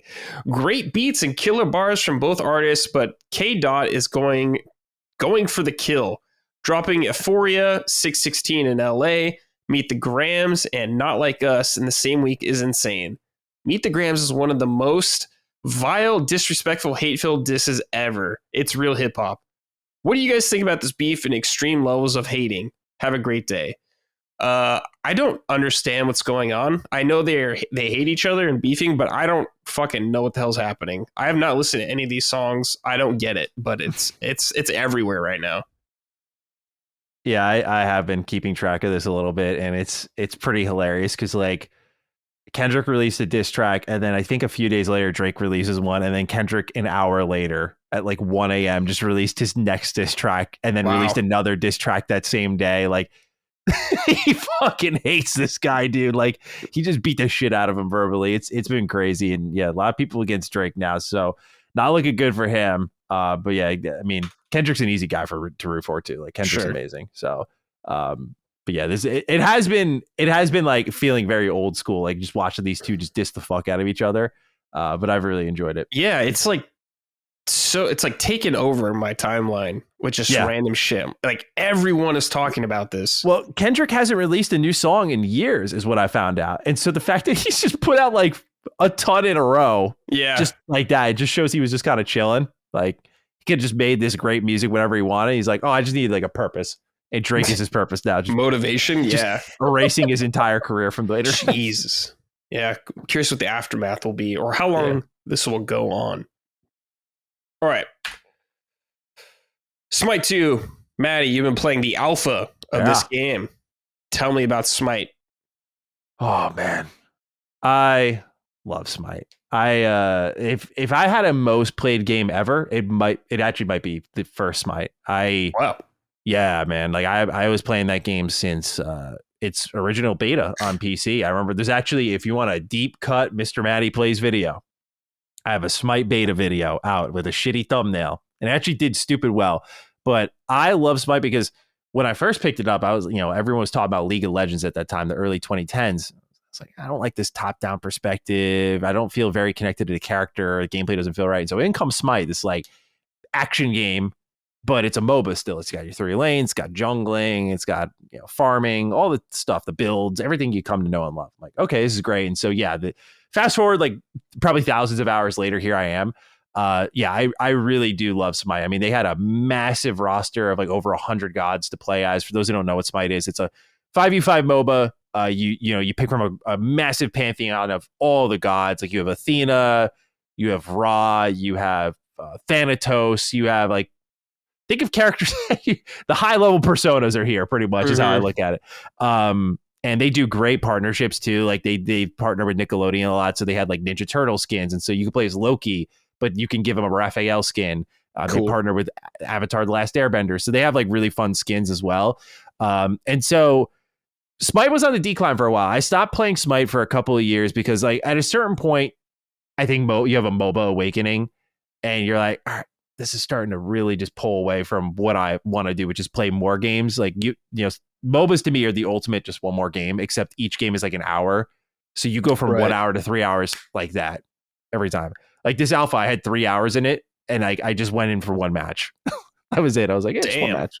So, firing up the alpha. What's new here is they've like I said, the player base is kind of waning. The excitement for the game was low. I remember one time I tried to stream Smite. It's like a group joke for me. It was the most dead stream I've ever hosted. No one fucking showed up. No one. It was terrible. I was like, wow, no one gives a fuck about this game at all. And so they kind of need to reinvigorate the base. And so they decided, I guess, to make Smite 2. New engine, so it looks a lot better. Animations are cleaner. Whole new slate of items, so all of the builds are different. Characters basically play the same, like all of their abilities outside of some permutations are the same. Like Neith has a backflip ability that's an escape, but now she can it's so high she can go over a wall. So there's little tweaks here or there that make it as like a veteran. I'm like, oh, okay, like this is familiar, but we're like changing a lot here. At the same time, they're doing a great job with like account linking. So I already bought the God Pass, which gives me every god now and into the future, unlock immediately for free. You don't have to do any microtransactions, any of that shit. When you link your account, you get all your gems, which is the game's microtransactions. You get all your skins. So like any transferring players, it's like exactly how it should be done. Any transferring players, like you put thousands of hours into Smite, great. We want you for Smite 2. We're not going to nickel and dime you. We want you here. Like their focus is great, especially for a game that I think was on it was dying. They could have, I think, moved in a more aggressive, greedy way. Like when you saw Smite 2, my immediate fear was like, oh God, don't do an Overwatch 2, right? Like don't go full greed, full, like this didn't need to exist. But already with the alpha, I'm like, I can see why they wanted to do this. Like, they start off with 14 gods. I played as Chuck. I played as Athena, who's like my main. I'm a fucking disgusting Athena. I'm an annoying Athena. And I played around as, I think Neith was the other one. And yeah, the game feels as great as ever. They made other adjustments. Like it plays a lot like League and how the jungles work. I don't know if you both have played MOBAs before, but like when in League, like when you sit in the bushes, you will be invisible. And so you can really jump out and surprise people.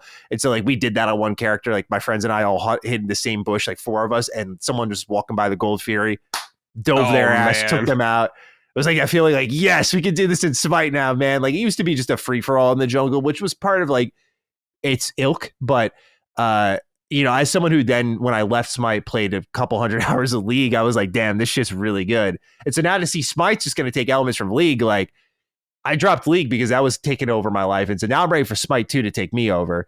This is definitely going to be a year where like, it's going to be a record low games beat for me because I just like between like Tekken 8, Smite 2, like all of my brain rot games are coming out the same year that I put stupid hours into. And I mean, I'm enjoying it because I usually don't do that. I'm usually hopping game to game, doing all the main side content, being like, all right, I'm done with that. And then moving on. So yeah, Smite 2, from what I played of the alpha, has been a ton of fun. I am so excited for the full release. I think the game is available to everyone the end of July, I want to say. Wow. So that's the other thing. I'm kind of on a timer of 14. It's like, I know once Smite 2 comes around, like that's going to be, I'm going to have to like really pace myself with 14 is what I want to do. Right. So I know I got to be really strategic and thread the needle here. But I'm super excited for what I played with the alpha. It was such a good time. The only I should have given this a sorted out, but Hi-Rez put out the alpha this weekend, and they stopped the alpha at 10 p.m. Eastern time on a Saturday night. Huh? I'm like, that's peak gamer hours, man. What are we doing? Like, we played 2 games and then it shut down. We're like, that sucks, man. Like, I thought it would be at least the whole weekend. But yeah, they otherwise have a great game on their hands again, unsurprisingly so. And I'm really keen to see what they do with the new base that comes into Smite 2. What would you say is like the biggest new feature to separate Smite 2 from its predecessor? Maybe the engine. I don't know if that's a feature per se. Like, it's not a thing you do, but it's a thing you can feel and see. I'm glad the game felt the same. It felt good to play already in its state. The UI is like very primitive, but the game looks really great. Like, the world already felt very vast and had a big scale to it. And this is just more of that. But if we're talking like features, I guess I didn't get a deep enough cut to figure that out because mechanically it's still the same, which is great. I think it's going to be the build crafting is already like, you got to relearn the game, which is super exciting for me. It's like I already knew my builds and kind of just did it without thinking, and eventually you'll get to that point again, and that's where the fun happens with like the skills and switching gods and all that stuff. But I think it's the new items, and I think honestly just borrowing some elements from other really successful MOBAs, like making that transition easier for people who go like, hey, I like I did, like, hey, I enjoyed Smite, I want to try League, and learning those new elements. Now people from League can transition to Smite a little easier because there are more elements shared there. The way their jungle works and stuff is a little different too. You know, how like some buffs function, who's best for those, and like when they drop, you know, the Gold Fury being another one. Like they all share similar elements. I don't know if there's like a major, I can think off the top of my head, defining feature that's super different from Smite 2. But it's really just like the camera angle and how it plays. It plays like a third person action game, except, you know, it's a MOBA. And so, I mean, yeah, we got all the buds on. We did a 5Q. It was incredible. So yeah, looking forward to a lot more Smite 2. Sweet. Yeah. I've played Smite, I think, once, and it seemed cool, but I've heard a lot of positive things about it. So fun. Yeah. It's good to hear Smite 2 shaping up nicely. I'll have to check that out when it comes out, because I haven't really played MOBA since the original Dota. I played a lot of like the original Dota, and I kind of got my fill where I was like, I'm good on MOBAs for now. But I thought Smite always looked interesting, primarily because of the perspective. I think it's really cool. Yeah, the camera angle, it makes it easier to aim. I also like playing with a controller on Smite. I'm probably better with a keyboard and mouse from when I play on PC, but I prefer the controller. It just feels a little more natural for like how the camera works and everything. That's the one thing I had problems with League was like kiting and you know, clicking around and stuff is just such a pain in the ass with the keyboard and mouse. It's like, I'm already doing all of this for my work, like editing videos and stuff. Like, I don't need to do that again for MOBAs. It's like, let me just sit back with the controller. So Smite appeals to me in that particular way too. Cool. Micah, any interest in Smite 2 or MOBAs? No, I've never played one. So This is a complete unknown for me. These are the types of games that it's like, I'll see people play it and I'm like, yeah, this could be cool. This could be cool. But it seems so dangerous. Like the potential time sink. Oh, yeah. Like when Overwatch came out, I remember playing it for an unhealthy number of hours in a row. It was what happened to me actually when I first played Minecraft on 360 and I played it for 8 hours straight. And I was like, I feel sick. Like, what did I do to myself? I know my personality, especially with multiplayer gaming, like this feels dangerous, but I'll be interested to see more like of it. But it feels too dangerous for me to get into, honestly. Like I can't, I know myself. I get very hooked on multiplayer games very quickly. Have you played an MMO before? Oh, I tried, what is it called? Onigiri, when that was on Xbox. I tried that, and I didn't understand what you were, like, how you were supposed to know what you're supposed to do, basically. Like, I was very fresh into that, though. I was like, I don't know. I think it came out in, like, 2014. But I was like, I don't know what's going on. And then I remember when Black Desert was announced, and I was like, this game looks awesome. And then they're like, it's an MMO. And I was like, oh, well, you know, I was just like, I don't really gel with not knowing what I'm supposed to do. Sure. And maybe it's like, I was just like, I'm completely lost in this. Like, you boot up the game and it's just like what do I do? You know, like I don't know. I didn't understand it. So I haven't had the best luck with those, but maybe it's something I'd try in the future. I don't know. Yeah. Well, that reminded me, Crimson Desert's coming out. That single player Black Desert that game online looks game. Awesome. Yeah, it looks really cool. Maybe that'll be I always more think of the alley. catapulting that he does where he just flings himself over the wall. I'm like, give me that all day. Yeah, seriously. All right, so we're going to move on to the final game, which is Stellar Blade that I've been playing. I've played about 20-something hours of this game. I'm pretty deep in it, and I will say it's a very good game. I'm really enjoying my time with it. The combat, the biggest and best aspect of the game is its combat. It feels really good. Like, it reminds me of Sekiro in the sense of impact you get from it. Like, when you hit a parry, like a perfect parry, it feels really good. When you do like the perfect dodge or anything like that, it feels really good. Carving up guys is really fun. And I like the combat because there's like some combo commands you can do, like square, triangle, all that good stuff. Hold a button down. More of those classic action games like Devil May Cry, combos like that. You're not like air juggling anyone in the air, but you're doing some fun stuff like that. You get a really sweet gun later on they can just bust out and shoot people with, and has all different types of ammo rounds like shotguns, fire rounds, all that good stuff. Obviously dressing up Eve is a big part of the game. Dress up is like a huge part of the game. There's so many costumes and like hairstyles to unlock and earrings to put on her. It's crazy. Like, I've spent so much time just changing the way Eve looks all the time. Whenever I get back to like the hub town, I'm just like, all right, time for something new to refresh her. There's a lot of side quests in this game if you want to do them. There's a quest board you can do to get like quests to go out into the regions, do kind of like mostly basic shit, like find a body out there, collect something, or explore this area. Most of the side quests aren't like huge, memorable, like Witcher 3 side quests or anything like that, or maybe even Final Fantasy 7 Rebirth side quests where you get like some really crazy narrative things going on there. But they're fine. I'm at a point where I'm just kind of wanting to do everything. I don't know why. I'm just really in the mood to do all that kind of stuff. It's not so like checkboxy either. It's not like there's usually a tower in like each open world zone. There's like two of them, two open world zones, and you activate one tower, and that's usually just it. So it's pretty easy to go through there. Eve feels really good to move around. She runs really fast, and she'll do like the Devil May Cry 4 sprint after a little while and just start sprinting faster. That's fun. The platforming's okay. It's a little dicey at times, just getting the feel for it. But I think for a first effort, it's really good. It's fun. You can like swing on ropes and all that good stuff. There's some parts you're like surfing down metal stuff and doing like kick flips with your sword. It's all goofy fun. I like all that stuff. And the hub town you go to, it's called Zion. You can get a bunch of quests from there and citizens to talk to there, get some backstory on some of the characters. There's like character specific quests. Like think of Ghost of Tsushima where certain characters had quest lines you could do. And there's a couple characters like that. And their quest lines are interesting. One's like this young girl who runs a shop and her sister's gone missing. So it revolves around that. One is just this robot lady who is like a torso essentially, and that's it. And you kind of like build her back up over time. Some fun stuff like that. The boss fights are really cool. Some really weird like freaks you fight in this game, like weird beasts and stuff like that, but they're all really fun. This game isn't not nearly as hard as like you think of like a Souls-like game in a lot of ways. You think the difficulty like Lies of P or Sekiro and stuff like that, it's not nearly as hard, but they're still challenging. You'll die quite a bit, especially to fall damage, because the fall damage is kind of brutal sometimes. There's some really fun side mini stuff that I've been doing, like fishing. I've become obsessed with fishing, dude.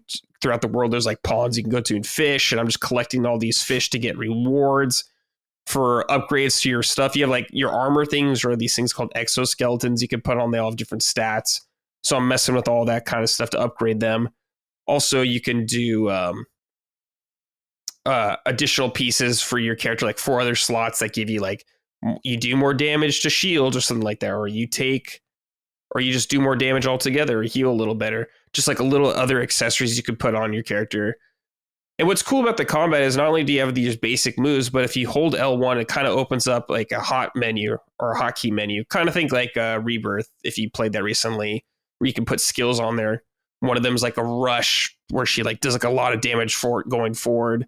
But you also have another circle meter with the R1 that comes up if you, and these have completely different moves also. Like one is like a Virgil kind of thing where it slashes the whole screen, or Zantetsu slashes the whole screen, does a ton of damage.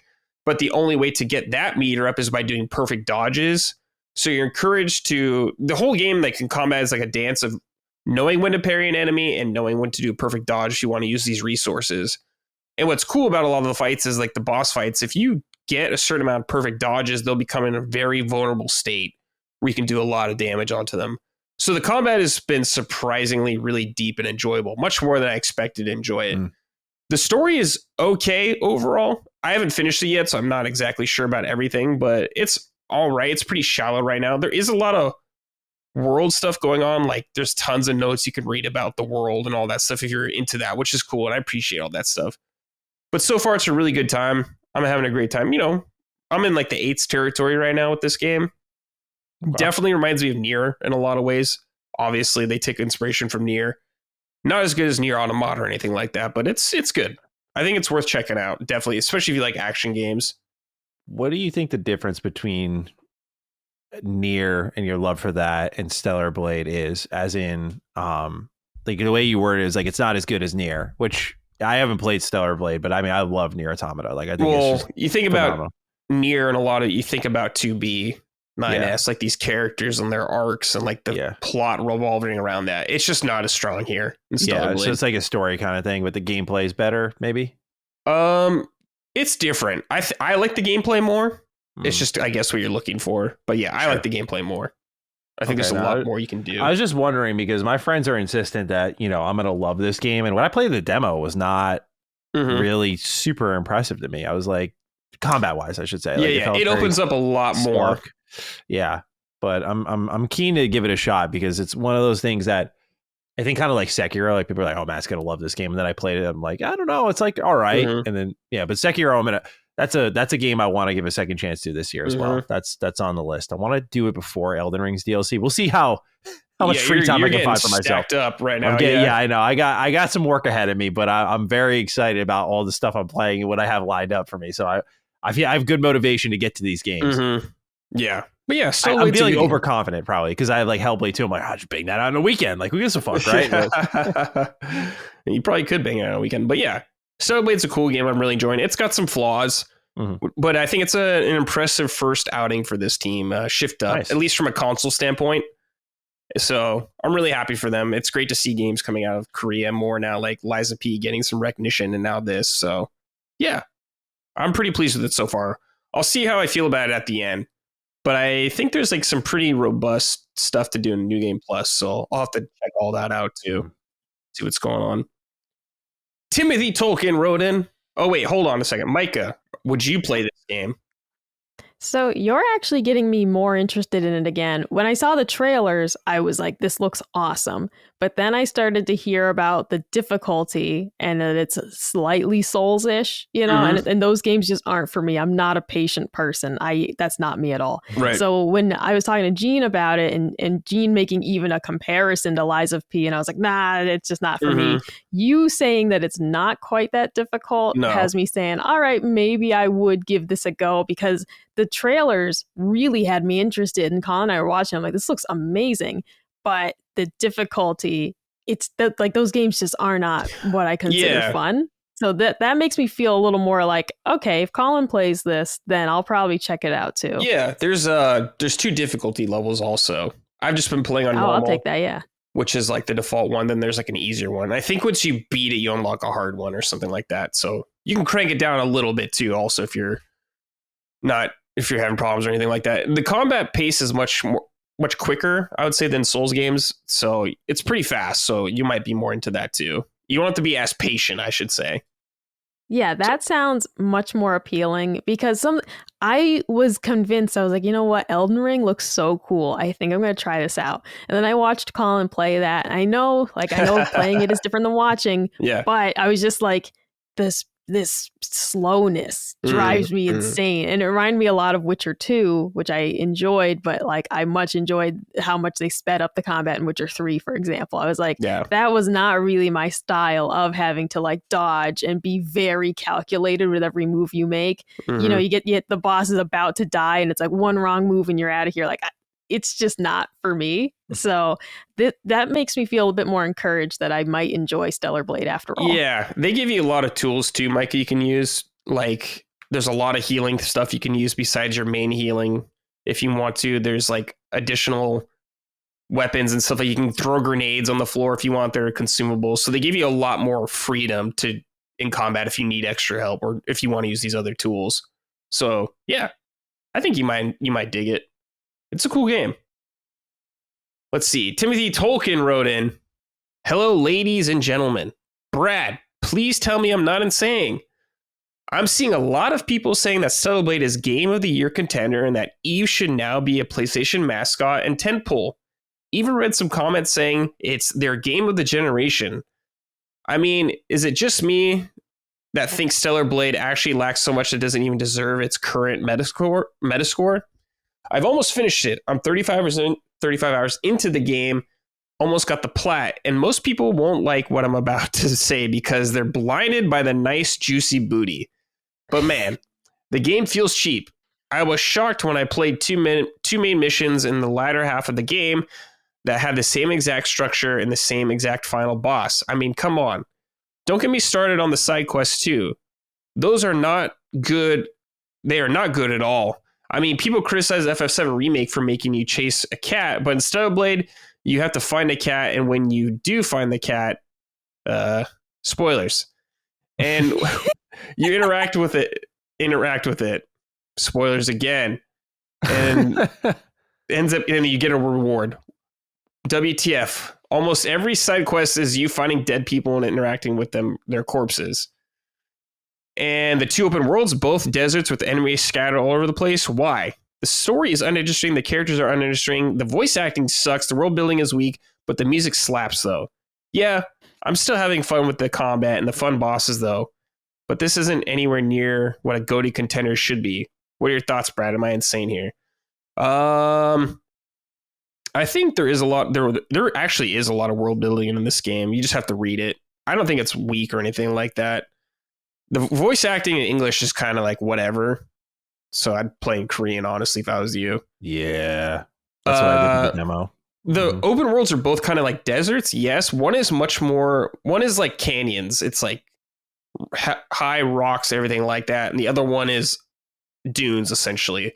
They're both technically deserts, but they're pretty different from each other, actually. So I get that.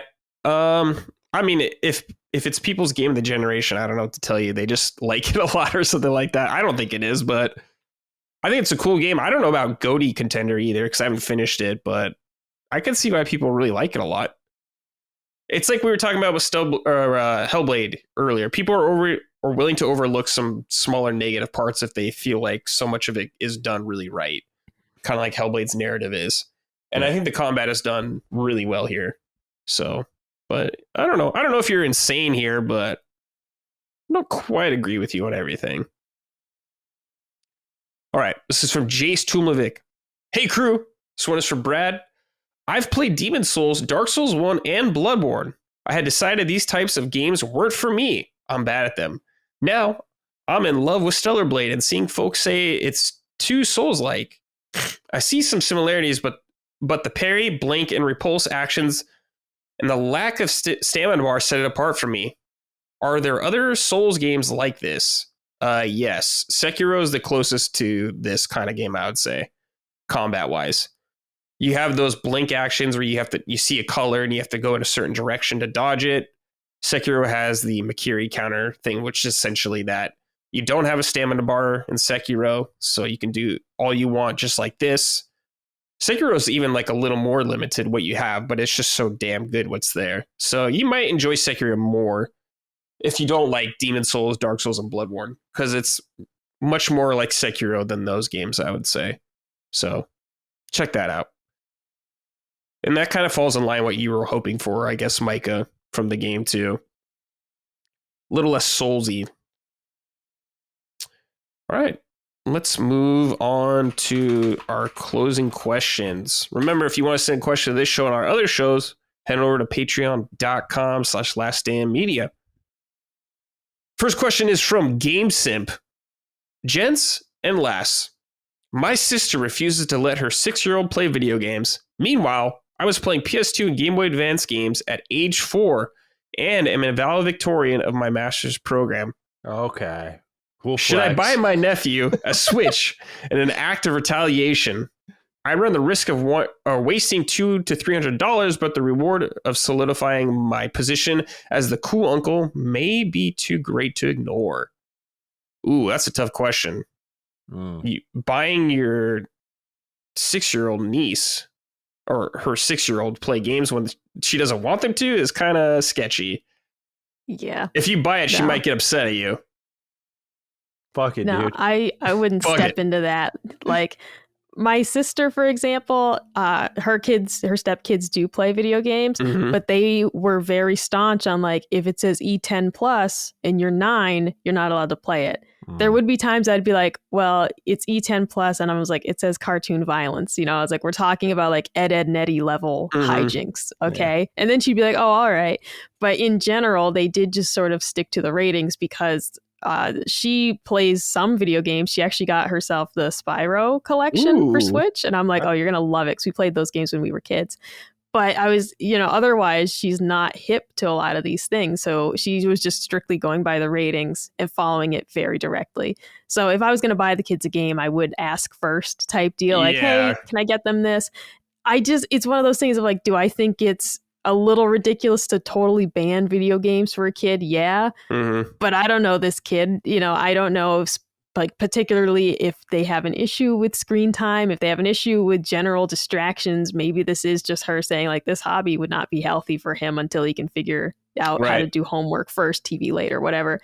It's something I would say, like, I'd ask your sister if you could get them one and some specific games, like show her some specific games you think would be appropriate. Maybe the new Mario and Donkey Kong puzzle game, for example, something like that. But yeah, I would definitely not just go buy a Switch and some games and just drop that on them. I think that's a recipe for disaster. Yeah. I think you should save yourself some money and go on eBay and get a Game Boy Advance with a handful of cartridges and get her that instead, because that's like, now you're raising her, like, you're starting the bar so low that when she sees a Switch, she's going to lose her mind. She doesn't know what a Switch is. It's just first game console. She probably only knows free phone games. You want to start her so low that you're going to blow her mind with a Switch. Then you'll really be the cool uncle. But also, I think that's an easier getting your foot in the door with your sister it was. Yeah. Just because you could get her like the Lizzie McGuire game or some shit like that. Yeah. Just Hamtaro, Ham Heartbreak. Yeah, like you can get really cutesy, innocent games that absolutely would not ruin any kid outside of just managing screen time. But that's the other thing. Yeah, I had a friend whose sister had a bad time with their kid with screen time, and it was just like, that's where you just have to be a parent and just manage their screen time. I don't think the games are to blame. But yeah, if that's the case, then you want to check. I would check either way. But if she just seems hesitant, then maybe you do like a little family get together. You hand her the Game Boy. Hey, try this thing out, right? Like it's and then get to show the mom, your sister, like, hey, look how much fun she's having. Look how well behaved she hopefully is. I would say go for that. Yeah, that's what I would do. I don't know if you're close to them or not, or you could just pop in with your own stuff to show it off first to get the feel. But I mean, it's a ballsy move, just spending $200 to $300 and not knowing what's going to happen. So flip a coin, find out. Trying to think of a game that could be cool. For a 6-year-old, I wonder if Animal Crossing will be too much reading for a 6-year-old. I'm not sure. When the hell do kids get good at reading? I don't know. It varies quite a bit. Yeah, I still can't read. So it's hard for everybody. I don't know, but yeah, do what Matty said. Plant the seed there with your own stuff and just get a feel. It's not my fault if it doesn't work out. Just a FYI. Yeah. We're not responsible for any of this. Yeah, and I already told you guys no more death threats. No more death threats. We don't want to see any of that. That's right. No more. All right, this is from Tuna Nguyen. Hey, Summon Sign crew. I have a question for Matty. Who is your Tekken 8 main? And what is your online rank if you don't mind answering? Thanks for the love. Oh, thanks for the love, and love the show, Brad. Your main, I'm gonna guess, is Dragunov. No, he was at first. Okay. Yeah, when I first picked up the game, I've settled on Claudio, who was Oh. like my first original main on the game. I think he's kind of like really the 1B now, but I got him up to Garyu, and then I realized because I mostly play Tekken with my friends. I don't go into ranked super often. But I realized that Claudio didn't have as many tricks up his sleeve as I really liked. So now I'm a Yoshimitsu main, but my rank on Yoshi, I don't even know. I don't even know off the top of my head what my rank is, but it's nothing impressive because I've only played against my friends really, and like I just lab with him a ton. So I would say just put me in the same ballpark as Claudio, maybe a little higher rank wise, just because I think my Yoshi is way more of a threat than my Claudio. But yeah, I am now a Yoshimitsu main, and I love it. He is so gimmicky Yoshi's and awesome. fun, and just got so many switch ups. He's such a pest. Like he's got everything for a character like me who enjoys just like I can poke, I can get in close, I can juggle, I can do fun gimmick unblockable attacks if I really want to just troll someone. Like it's got an answer for every type of play style I'm feeling. Like he's awesome. Yeah, Yoshimitsu is great, dude. One of the original guys, dude. Yeah. Love Yoshimitsu. Does he still have like the sword pogo?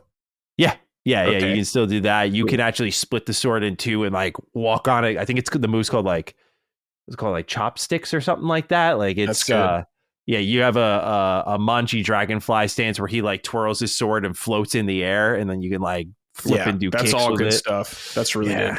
Yeah, he's awesome. I liked I don't know how good they are, but I liked Kuma when I was playing 8, dude. Kuma is like one of the worst characters in the game. Damn, like, dude. All the characters I like suck, man. definitively low tier. Fuck. I think it's low tier because no one selects them, but like they're literally designed as meme characters. It's so funny you say that. Fuck, man. All right. Because I liked Dragunov also. He was sick. Well, he's busted in this game. So if you ever join up Brad, you can run around as him and just beat people up. He's really good. Dragunov's sick. All right. Wait, do you like fighting games at all, Micah? Oh, I like them to watch, but I'm terrible. I cannot memorize the combos. Like I have tried. I really wanted to like Injustice, okay? Because I'm like, this is so cool. I really wanted to like Mortal Kombat 10 because I got super into watching tournament play and just seeing the pros, and they're amazing. But I can't do it. I've tried, but it's just not something I'm capable of. It was like when I tried to learn how to play piano when I was a child. I'm like, my hands can't do this. All right. Like you guys have like level 5 hands, and I was born with like level 1s, and they never upgraded. So it's not something I can do, but I still enjoy watching tournament play. I have my favorite fighters that I follow like on Twitter and stuff, mostly Mortal Kombat, but no, it's sadly not something I don't think I'll ever be good at. Okay. I didn't expect you to be so into the fighting game scene. That's cool. Yeah. Oh man. Yeah. It was just one of those, you start watching tournaments and you're like, oh man, there's my guy again. And like, you start having favorites. And I got really into it for a long time of like, I had all my favorite fighters, and it's just, I haven't watched them as much recently, but I still follow them all on Twitter. So I'm always rooting for them. It was mostly too, because I'd always be rooting for the people who played with characters that were a little trickier. Like in Mortal Kombat 10, there's a really cool character, Kotal Khan, who he's awesome, but his like special ability is like randomized. He has like 3 potential options that you could spawn basically, and that makes it really hard for tournament play because it's like, well, you have this factor that like you don't know which power up you're going to get when you use that button, right? It could be one of 3 different things. I think Wonder Woman was similar in Injustice of like she'll call on, Demeter or whatever, but it's like, oh, it could be a different one each time, so you can't really rely on it, which made it more difficult for tournament play. But it made it even more cool when somebody would use those characters because they're taking that risk, and so I just enjoyed the people who would use the more unique characters, and those were the fighters I followed more heavily basically. But yeah, there was a time when I was like really up on it and watching just hours and hours of tournaments. It's not as much a part of my like YouTube time these days, but I still follow them on Twitter, and I'm always keeping tabs on like who's in a tournament right now and things like that. Yeah, you should watch EVO when it comes around. Yeah. EVO Japan just happened. It was pretty cool, but EVO America is like the big one. Check that exactly. out. Yeah, no, I mean, and some of it gets Sonic Fox just always beats everybody. And I'm like, we need somebody different. All right. He's fantastic. I'm like, I need somebody to rival this man. This is Goku without a cell to rival him is what's happening. So, there have been some great contenders over the years, but I'm like, we need somebody. All right, to come in and just like one up him just once. Just once. I need it to happen because otherwise it's just not exciting anymore at a certain point. That's honestly part of why I stopped watching so much is like I respect the hell out of this guy. But every tournament he's in, I'm like, well, I know who's gonna win. And it's just not very interesting. Matty, do you like Street Fighter? I've not played much of it. I played 4 and I really didn't like how it feels. So I kind of bounced off from there. But I never tried 6. I heard 6 is really good. Yeah. And they're adding Akuma. I was like, oh shit. Well, there we go. Okay. To me, fighting games are just, I mean, obviously so much about feel. So like, I really like Tekken. I like Dead or Alive. Like that kind of has a similar 3D ones? Tekken. Yeah, 3D, hand to hand, no massive strings. Like the only game I tolerated that was like that, really, when I think about it, that I put a ton of time into was Dragon Ball Fighters because it's Dragon Ball, but like those are not my speed. Where you get like 50 hit combos where you pin someone in the corner and just wallop them and hit with ults if you want. It's just, I don't know, man. Like I love that Tekken's a fighting game, or Soul Calibur or Dead or Alive, or these fighting games where like a poke can make all the difference and like change the momentum instead of like, oh, I gotta get out of the corner and then I gotta put a string together. I like that there are fighting games out there that are more about, instead of landing 7 hits in a row, which can be great in certain situations, it might be to your advantage more to actually just land like 2 hits and just learn how to poke. Yeah, because Tekken to me is like, you hit someone, they're in the air, then it's like you go to town for a little bit till you combo breaks. It's tough to hit the aerials. That's the thing. It benefits you more to just not go for it. Yeah. All right, this is from Flint Dibble over the Dibsdale Dibble Dome. I don't know what the fuck's going on, but hi, Flint. Hey, how's it going? Let's get a little vulnerable here. Do any of you enjoy a good cry? I've been thinking about this recently, ever since someone, may have been Matty, brought up Lost Odyssey on a previous episode. Really bums me out that this game isn't more well-known because it's probably top 3 in JRPGs for me. Great story, great OST, and I still listen to, and most of all, 1,000 Years of Dreams. These were optional short stories, but they were incredible, and the thing I remember most about the game, many of them were soul-crushing and left me crying, but it felt so good. Not sure why. Maybe it's nice just to feel emotion other than numbness. Anyway, keep up the great work, everyone. All right, who's having a great cry at video games? It's tough to get them out of me, man. That's the thing. I'm not like a rock where it's like impossible for me to cry, but this isn't a game, but Death Note got me because Death Note was like a strong love. I was like, you know, I don't think by all intents and purposes, when you get to the end, you're like, oh my God, you know, this was so sad. Maybe it is, depending on how you look at it, but I cried at the end of Death Note because I was like, that was just so, and I felt like an intense, almost childlike emotion of that was so good. I don't know how to handle what I'm feeling right now, so I'm just crying. Like that was one. Lost Odyssey is a great pick though. Like those short stories are really fucking good, really, really good. That is an experience, man. I love that game so much. For those who don't know what Flint Dibble is talking about, since Kime, the main protagonist, is an immortal, like he can or an eternal, sorry, he can live for a longer period of time than really anyone he's surrounded by. It's short stories about experiences he's had in this world as he's seen it like live and die tons of times. And so it's like little archives of those experiences, and they're really good, really, really good. They literally are just text on a screen. Like think of, I don't know if you both have played the original Nier. They have like the black text on screen. It's just text scrolls for like 10, 15 minutes. It's kind of got that energy though, but it's in the middle of like a Final Fantasy game, basically. It's really different, but I could see how that gets someone in the feels. Kingdom Hearts got me. Kingdom Hearts 3, when I got to the end, I was like, dang, man, we're here. This is it. This is so emotional. So that was a good one. Nier, of course, Nier Automata. I don't know, man. Like it's tough. Like I think I end up more emotionally paralyzed if I were to put a term to it. Like when I finished Persona 5 Royal, that was probably the most influential game I've played in my young adult life, but I didn't cry. I was just like not out of pocket. I was out of body for like 4 days.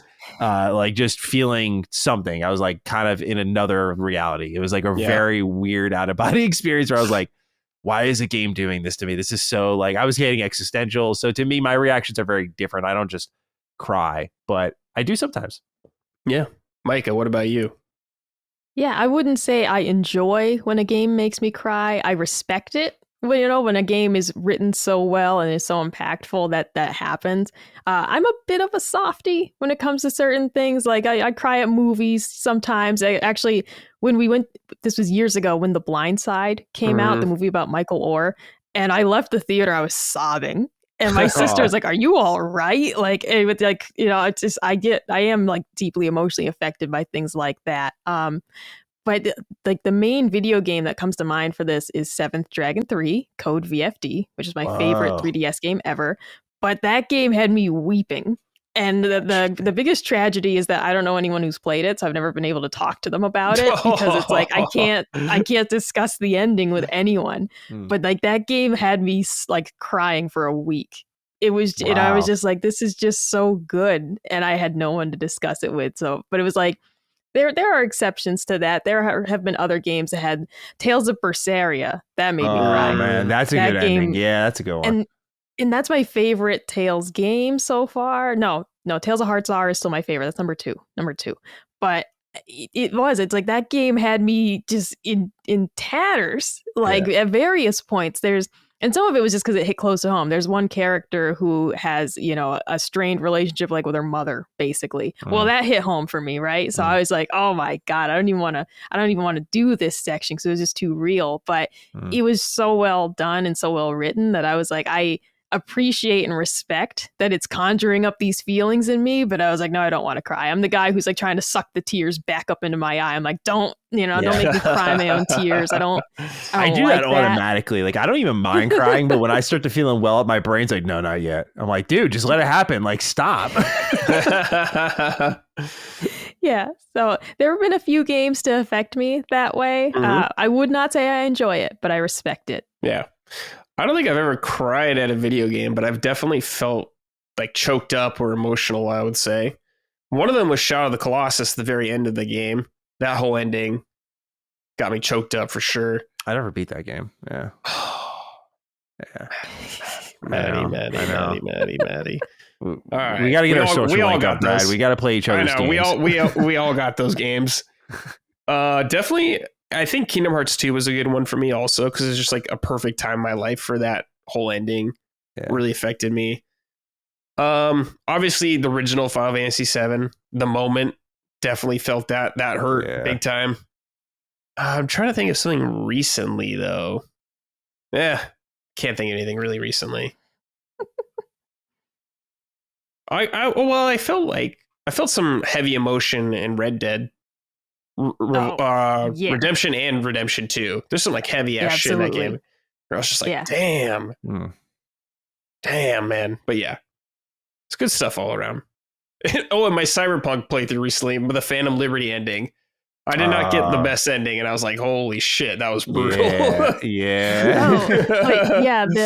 The first time I played Witcher 3, I got the worst possible ending. No. And I just remember being like, this sucks. Like, I didn't cry, but I was like, oh my God. Furious, like, everything is that's wrong. A fucking sad ending. Yeah.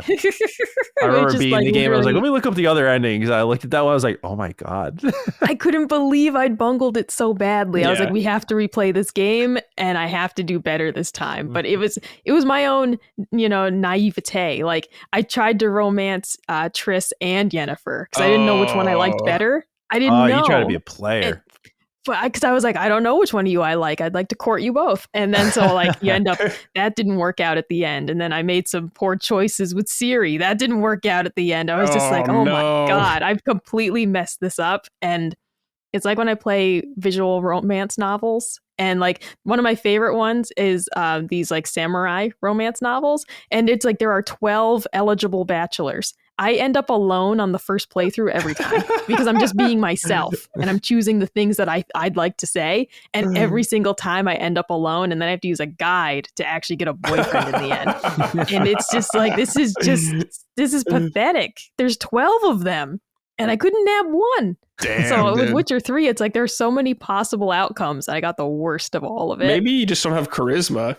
to get I men. don't. Oh, No, I am lacking in Riz, as the young people say. No, I got none of that. Like the first playthrough of every visual novel is just me going in blind, playing like I'm Micah right now. Never goes well every single time. Damn, dude.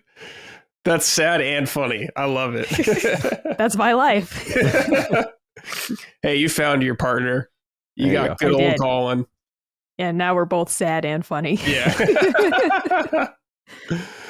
All right. Final question. This is from Nick M. Greetings, Gooners. If you each had to make a video game Frankenstein, what would it be? For example, you might want a game with Final Fantasy VII Remake combat, plus the Shadow of Mordor Nemesis system, but in an Outer Worlds type setting. Some other elements can be characters, HUDs, music, leveling systems, whatever. Feel free to get weird with it. Thanks, Nick. Frankenstein games, huh? I will skip on answering this one for obvious reasons. No comment. No comment. What's tricky for me with this is that some of it's already happened. Yeah. For example, like Fire Emblem Three Houses merged a little bit of Persona and my Fire Emblem, strategic, game. Like some of these kind of mashups that I wanted to see have already happened. And then there's other things that I'm like, no, I just want to keep these things separate, right? What we talked about before of like, I'd love to see more turn-based anime games. Like that would just be a hell yeah to get more of those from like Dragon Ball Z. But it's not really a mashup in the vein that they're speaking. But to some of these I've already been happy with, like Three Houses. They've expanded on the games in a way that adds an element of like, open world isn't the right word, but it's like a little bit of more player freedom, in your like day-to-day management aspects. Like Dave the Diver was a great example of like, oh, it's like a management game, and you got your restaurant, and then also it's like every time you enter the ocean, it's different, the enemies, blah blah blah. That's another really cool mashup. But it's like I didn't come up with that. Somebody else did. So I'm happy with some of the recent ones, but I didn't invent these. Matty, has there been a Metroidvania Mega Man game? Yes, I haven't played them, but the Mega Man Zero ZX games. Okay, those are like that. Apparently are, and okay. A lot of people have said they're not great, but I'm like, how do you fuck that up? Like you're one of the best side-scrolling series, and now you're just taking that and making the stages instead of this, they're this, and they're all connected. So I'm keen on trying that one out, but I haven't heard amazing things about it. But yeah, that would be a good pick. Yeah, I mean, you think about it, you are Mega Man or whatever, and you go through and you get the robot master powers as you fight through them, get some upgrades. Yeah. Or you can have it take place in Wily's castle, the whole thing. Like, yeah, if they did X9 and they made it Metroidvania, it would make so much sense. Like, it's just because X9 already had like the unlocks with like the armor parts and the buster parts, and if they did like what X8 did, where you had like 3 playable characters and you just could swap between Zero, Axel, and X, like that's a dream game for me for sure. Like, I would love for them to continue just doing X9. Like the fact that we got Mega Man 11. And they're just like, yeah, we're done. And we're going to go make like every other Capcom series except Mega Man, like the thing that got us kind of relevant. Like, what? Beyond Resident Evil, of course. But yeah, I would love for them to go back. I was thinking about answers I could give. I think Dragon's Dogma is like a Frankenstein style game that was like kind of a dream come true. Like, it's got a little bit of Skyrim, Monster Hunter. I from what I played, at least, Shadow of the Colossus. It's a little clumsy. It's kind of Souls-like.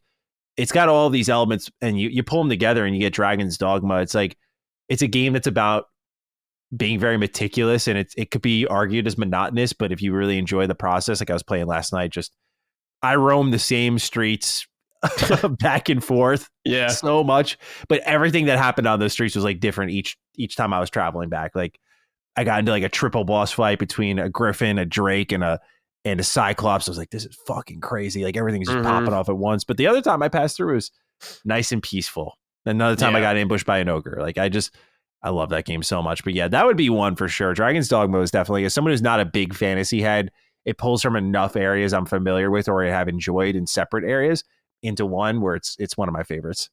Yeah. I really want a turn-based Zelda game, just with turn-based combat. I think that'd be really fun. Someone feed Brad a turn-based game. He needs one, man. Like, I do. You need anime, you need Zelda. I do. Turn-based is good shit. I agree. I kind of want something Castlevania like. almost like Breath of the Wild in the sense you're on the outskirts of the castle's in the middle or whatever, and you go to these different regions to whatever, kill some monster bosses, then you go into Castlevania actually, and it's very long though. Something like that. I would love them to do something like that with Castlevania, like a free roaming Castlevania, I guess. Yeah. Cool. That's gonna do it for us today. That's it. We're done. Woo! Summon Sign 19 in the books. Micah, thank you for joining me. Appreciate it as always. Certainly. This was a lot of fun and perfect timing because we had a thunderstorm that was supposed to roll in around 6 o'clock and I can hear it kicking up outside. And I'm like, oh no, like the thunder is already starting. Yeah. We don't always have the best luck with like power outages with that. So I'm like, okay, now I don't have to worry about it. As soon as I heard the first rumble of thunder, I was like, mother of mercy, like don't do this to me. So now I can be cool. I don't have to worry about it. No, thanks for having me. And to all the listeners, may your buttholes be sipping, and then stay strong out there. Buttholes will be sipping. Yes. That's a hell of an outro. Thank you for joining me as well. Always a pleasure. Of course. Thank you for having me. I had a lot of fun. It was good to talk some games. Brad, you and I got some work to do individually. Next time we unite, I hope to have my list banged out. And, maybe we're talking about like, yeah, man, I'm playing Hellblade 2 and I'm moving on to 14 next. And that's a part of our bound contract to get KOTOR into your hands. Like I'm very excited for what the future holds, and Summon Sign 19 is just the beginning, baby. So thank you for having me in all seriousness. It was, as always, really fun to do this. Great. Make sure, listeners, to check out Micah on Punching Up, our Nintendo podcast. You want to hear her, Gene, and Dustin talk about Luigi's Bulge or whatever the fuck else you guys talk about on there. And check out Defining Duke, our Xbox podcast, where Matty is on there with our buddy Cog, talking all the Xbox stuff. Always interesting times in the Xbox camp. Always something funny going on. Yeah. So please check that just show try to out have a good time over there. That's all. Yeah. All right, everybody. We will see you next episode. Take care. Goodbye. Summon Sign is a product of Last Stand Media and Collins Last Stand LLC and is proudly recorded in the USA. The show is written and hosted by me, Brad Ellis. The show is produced by Dustin Furman. All of Last Stand's theme music is by Ramon Narvaez. Summon Sign, along with the rest of Last Stand's media shows, are fan-funded on Patreon at patreon.com/laststandmedia. The following names are at the producer level on Patreon, our highest tier, and we are grateful for your kind contribution and generosity to our independent endeavor. Thank you.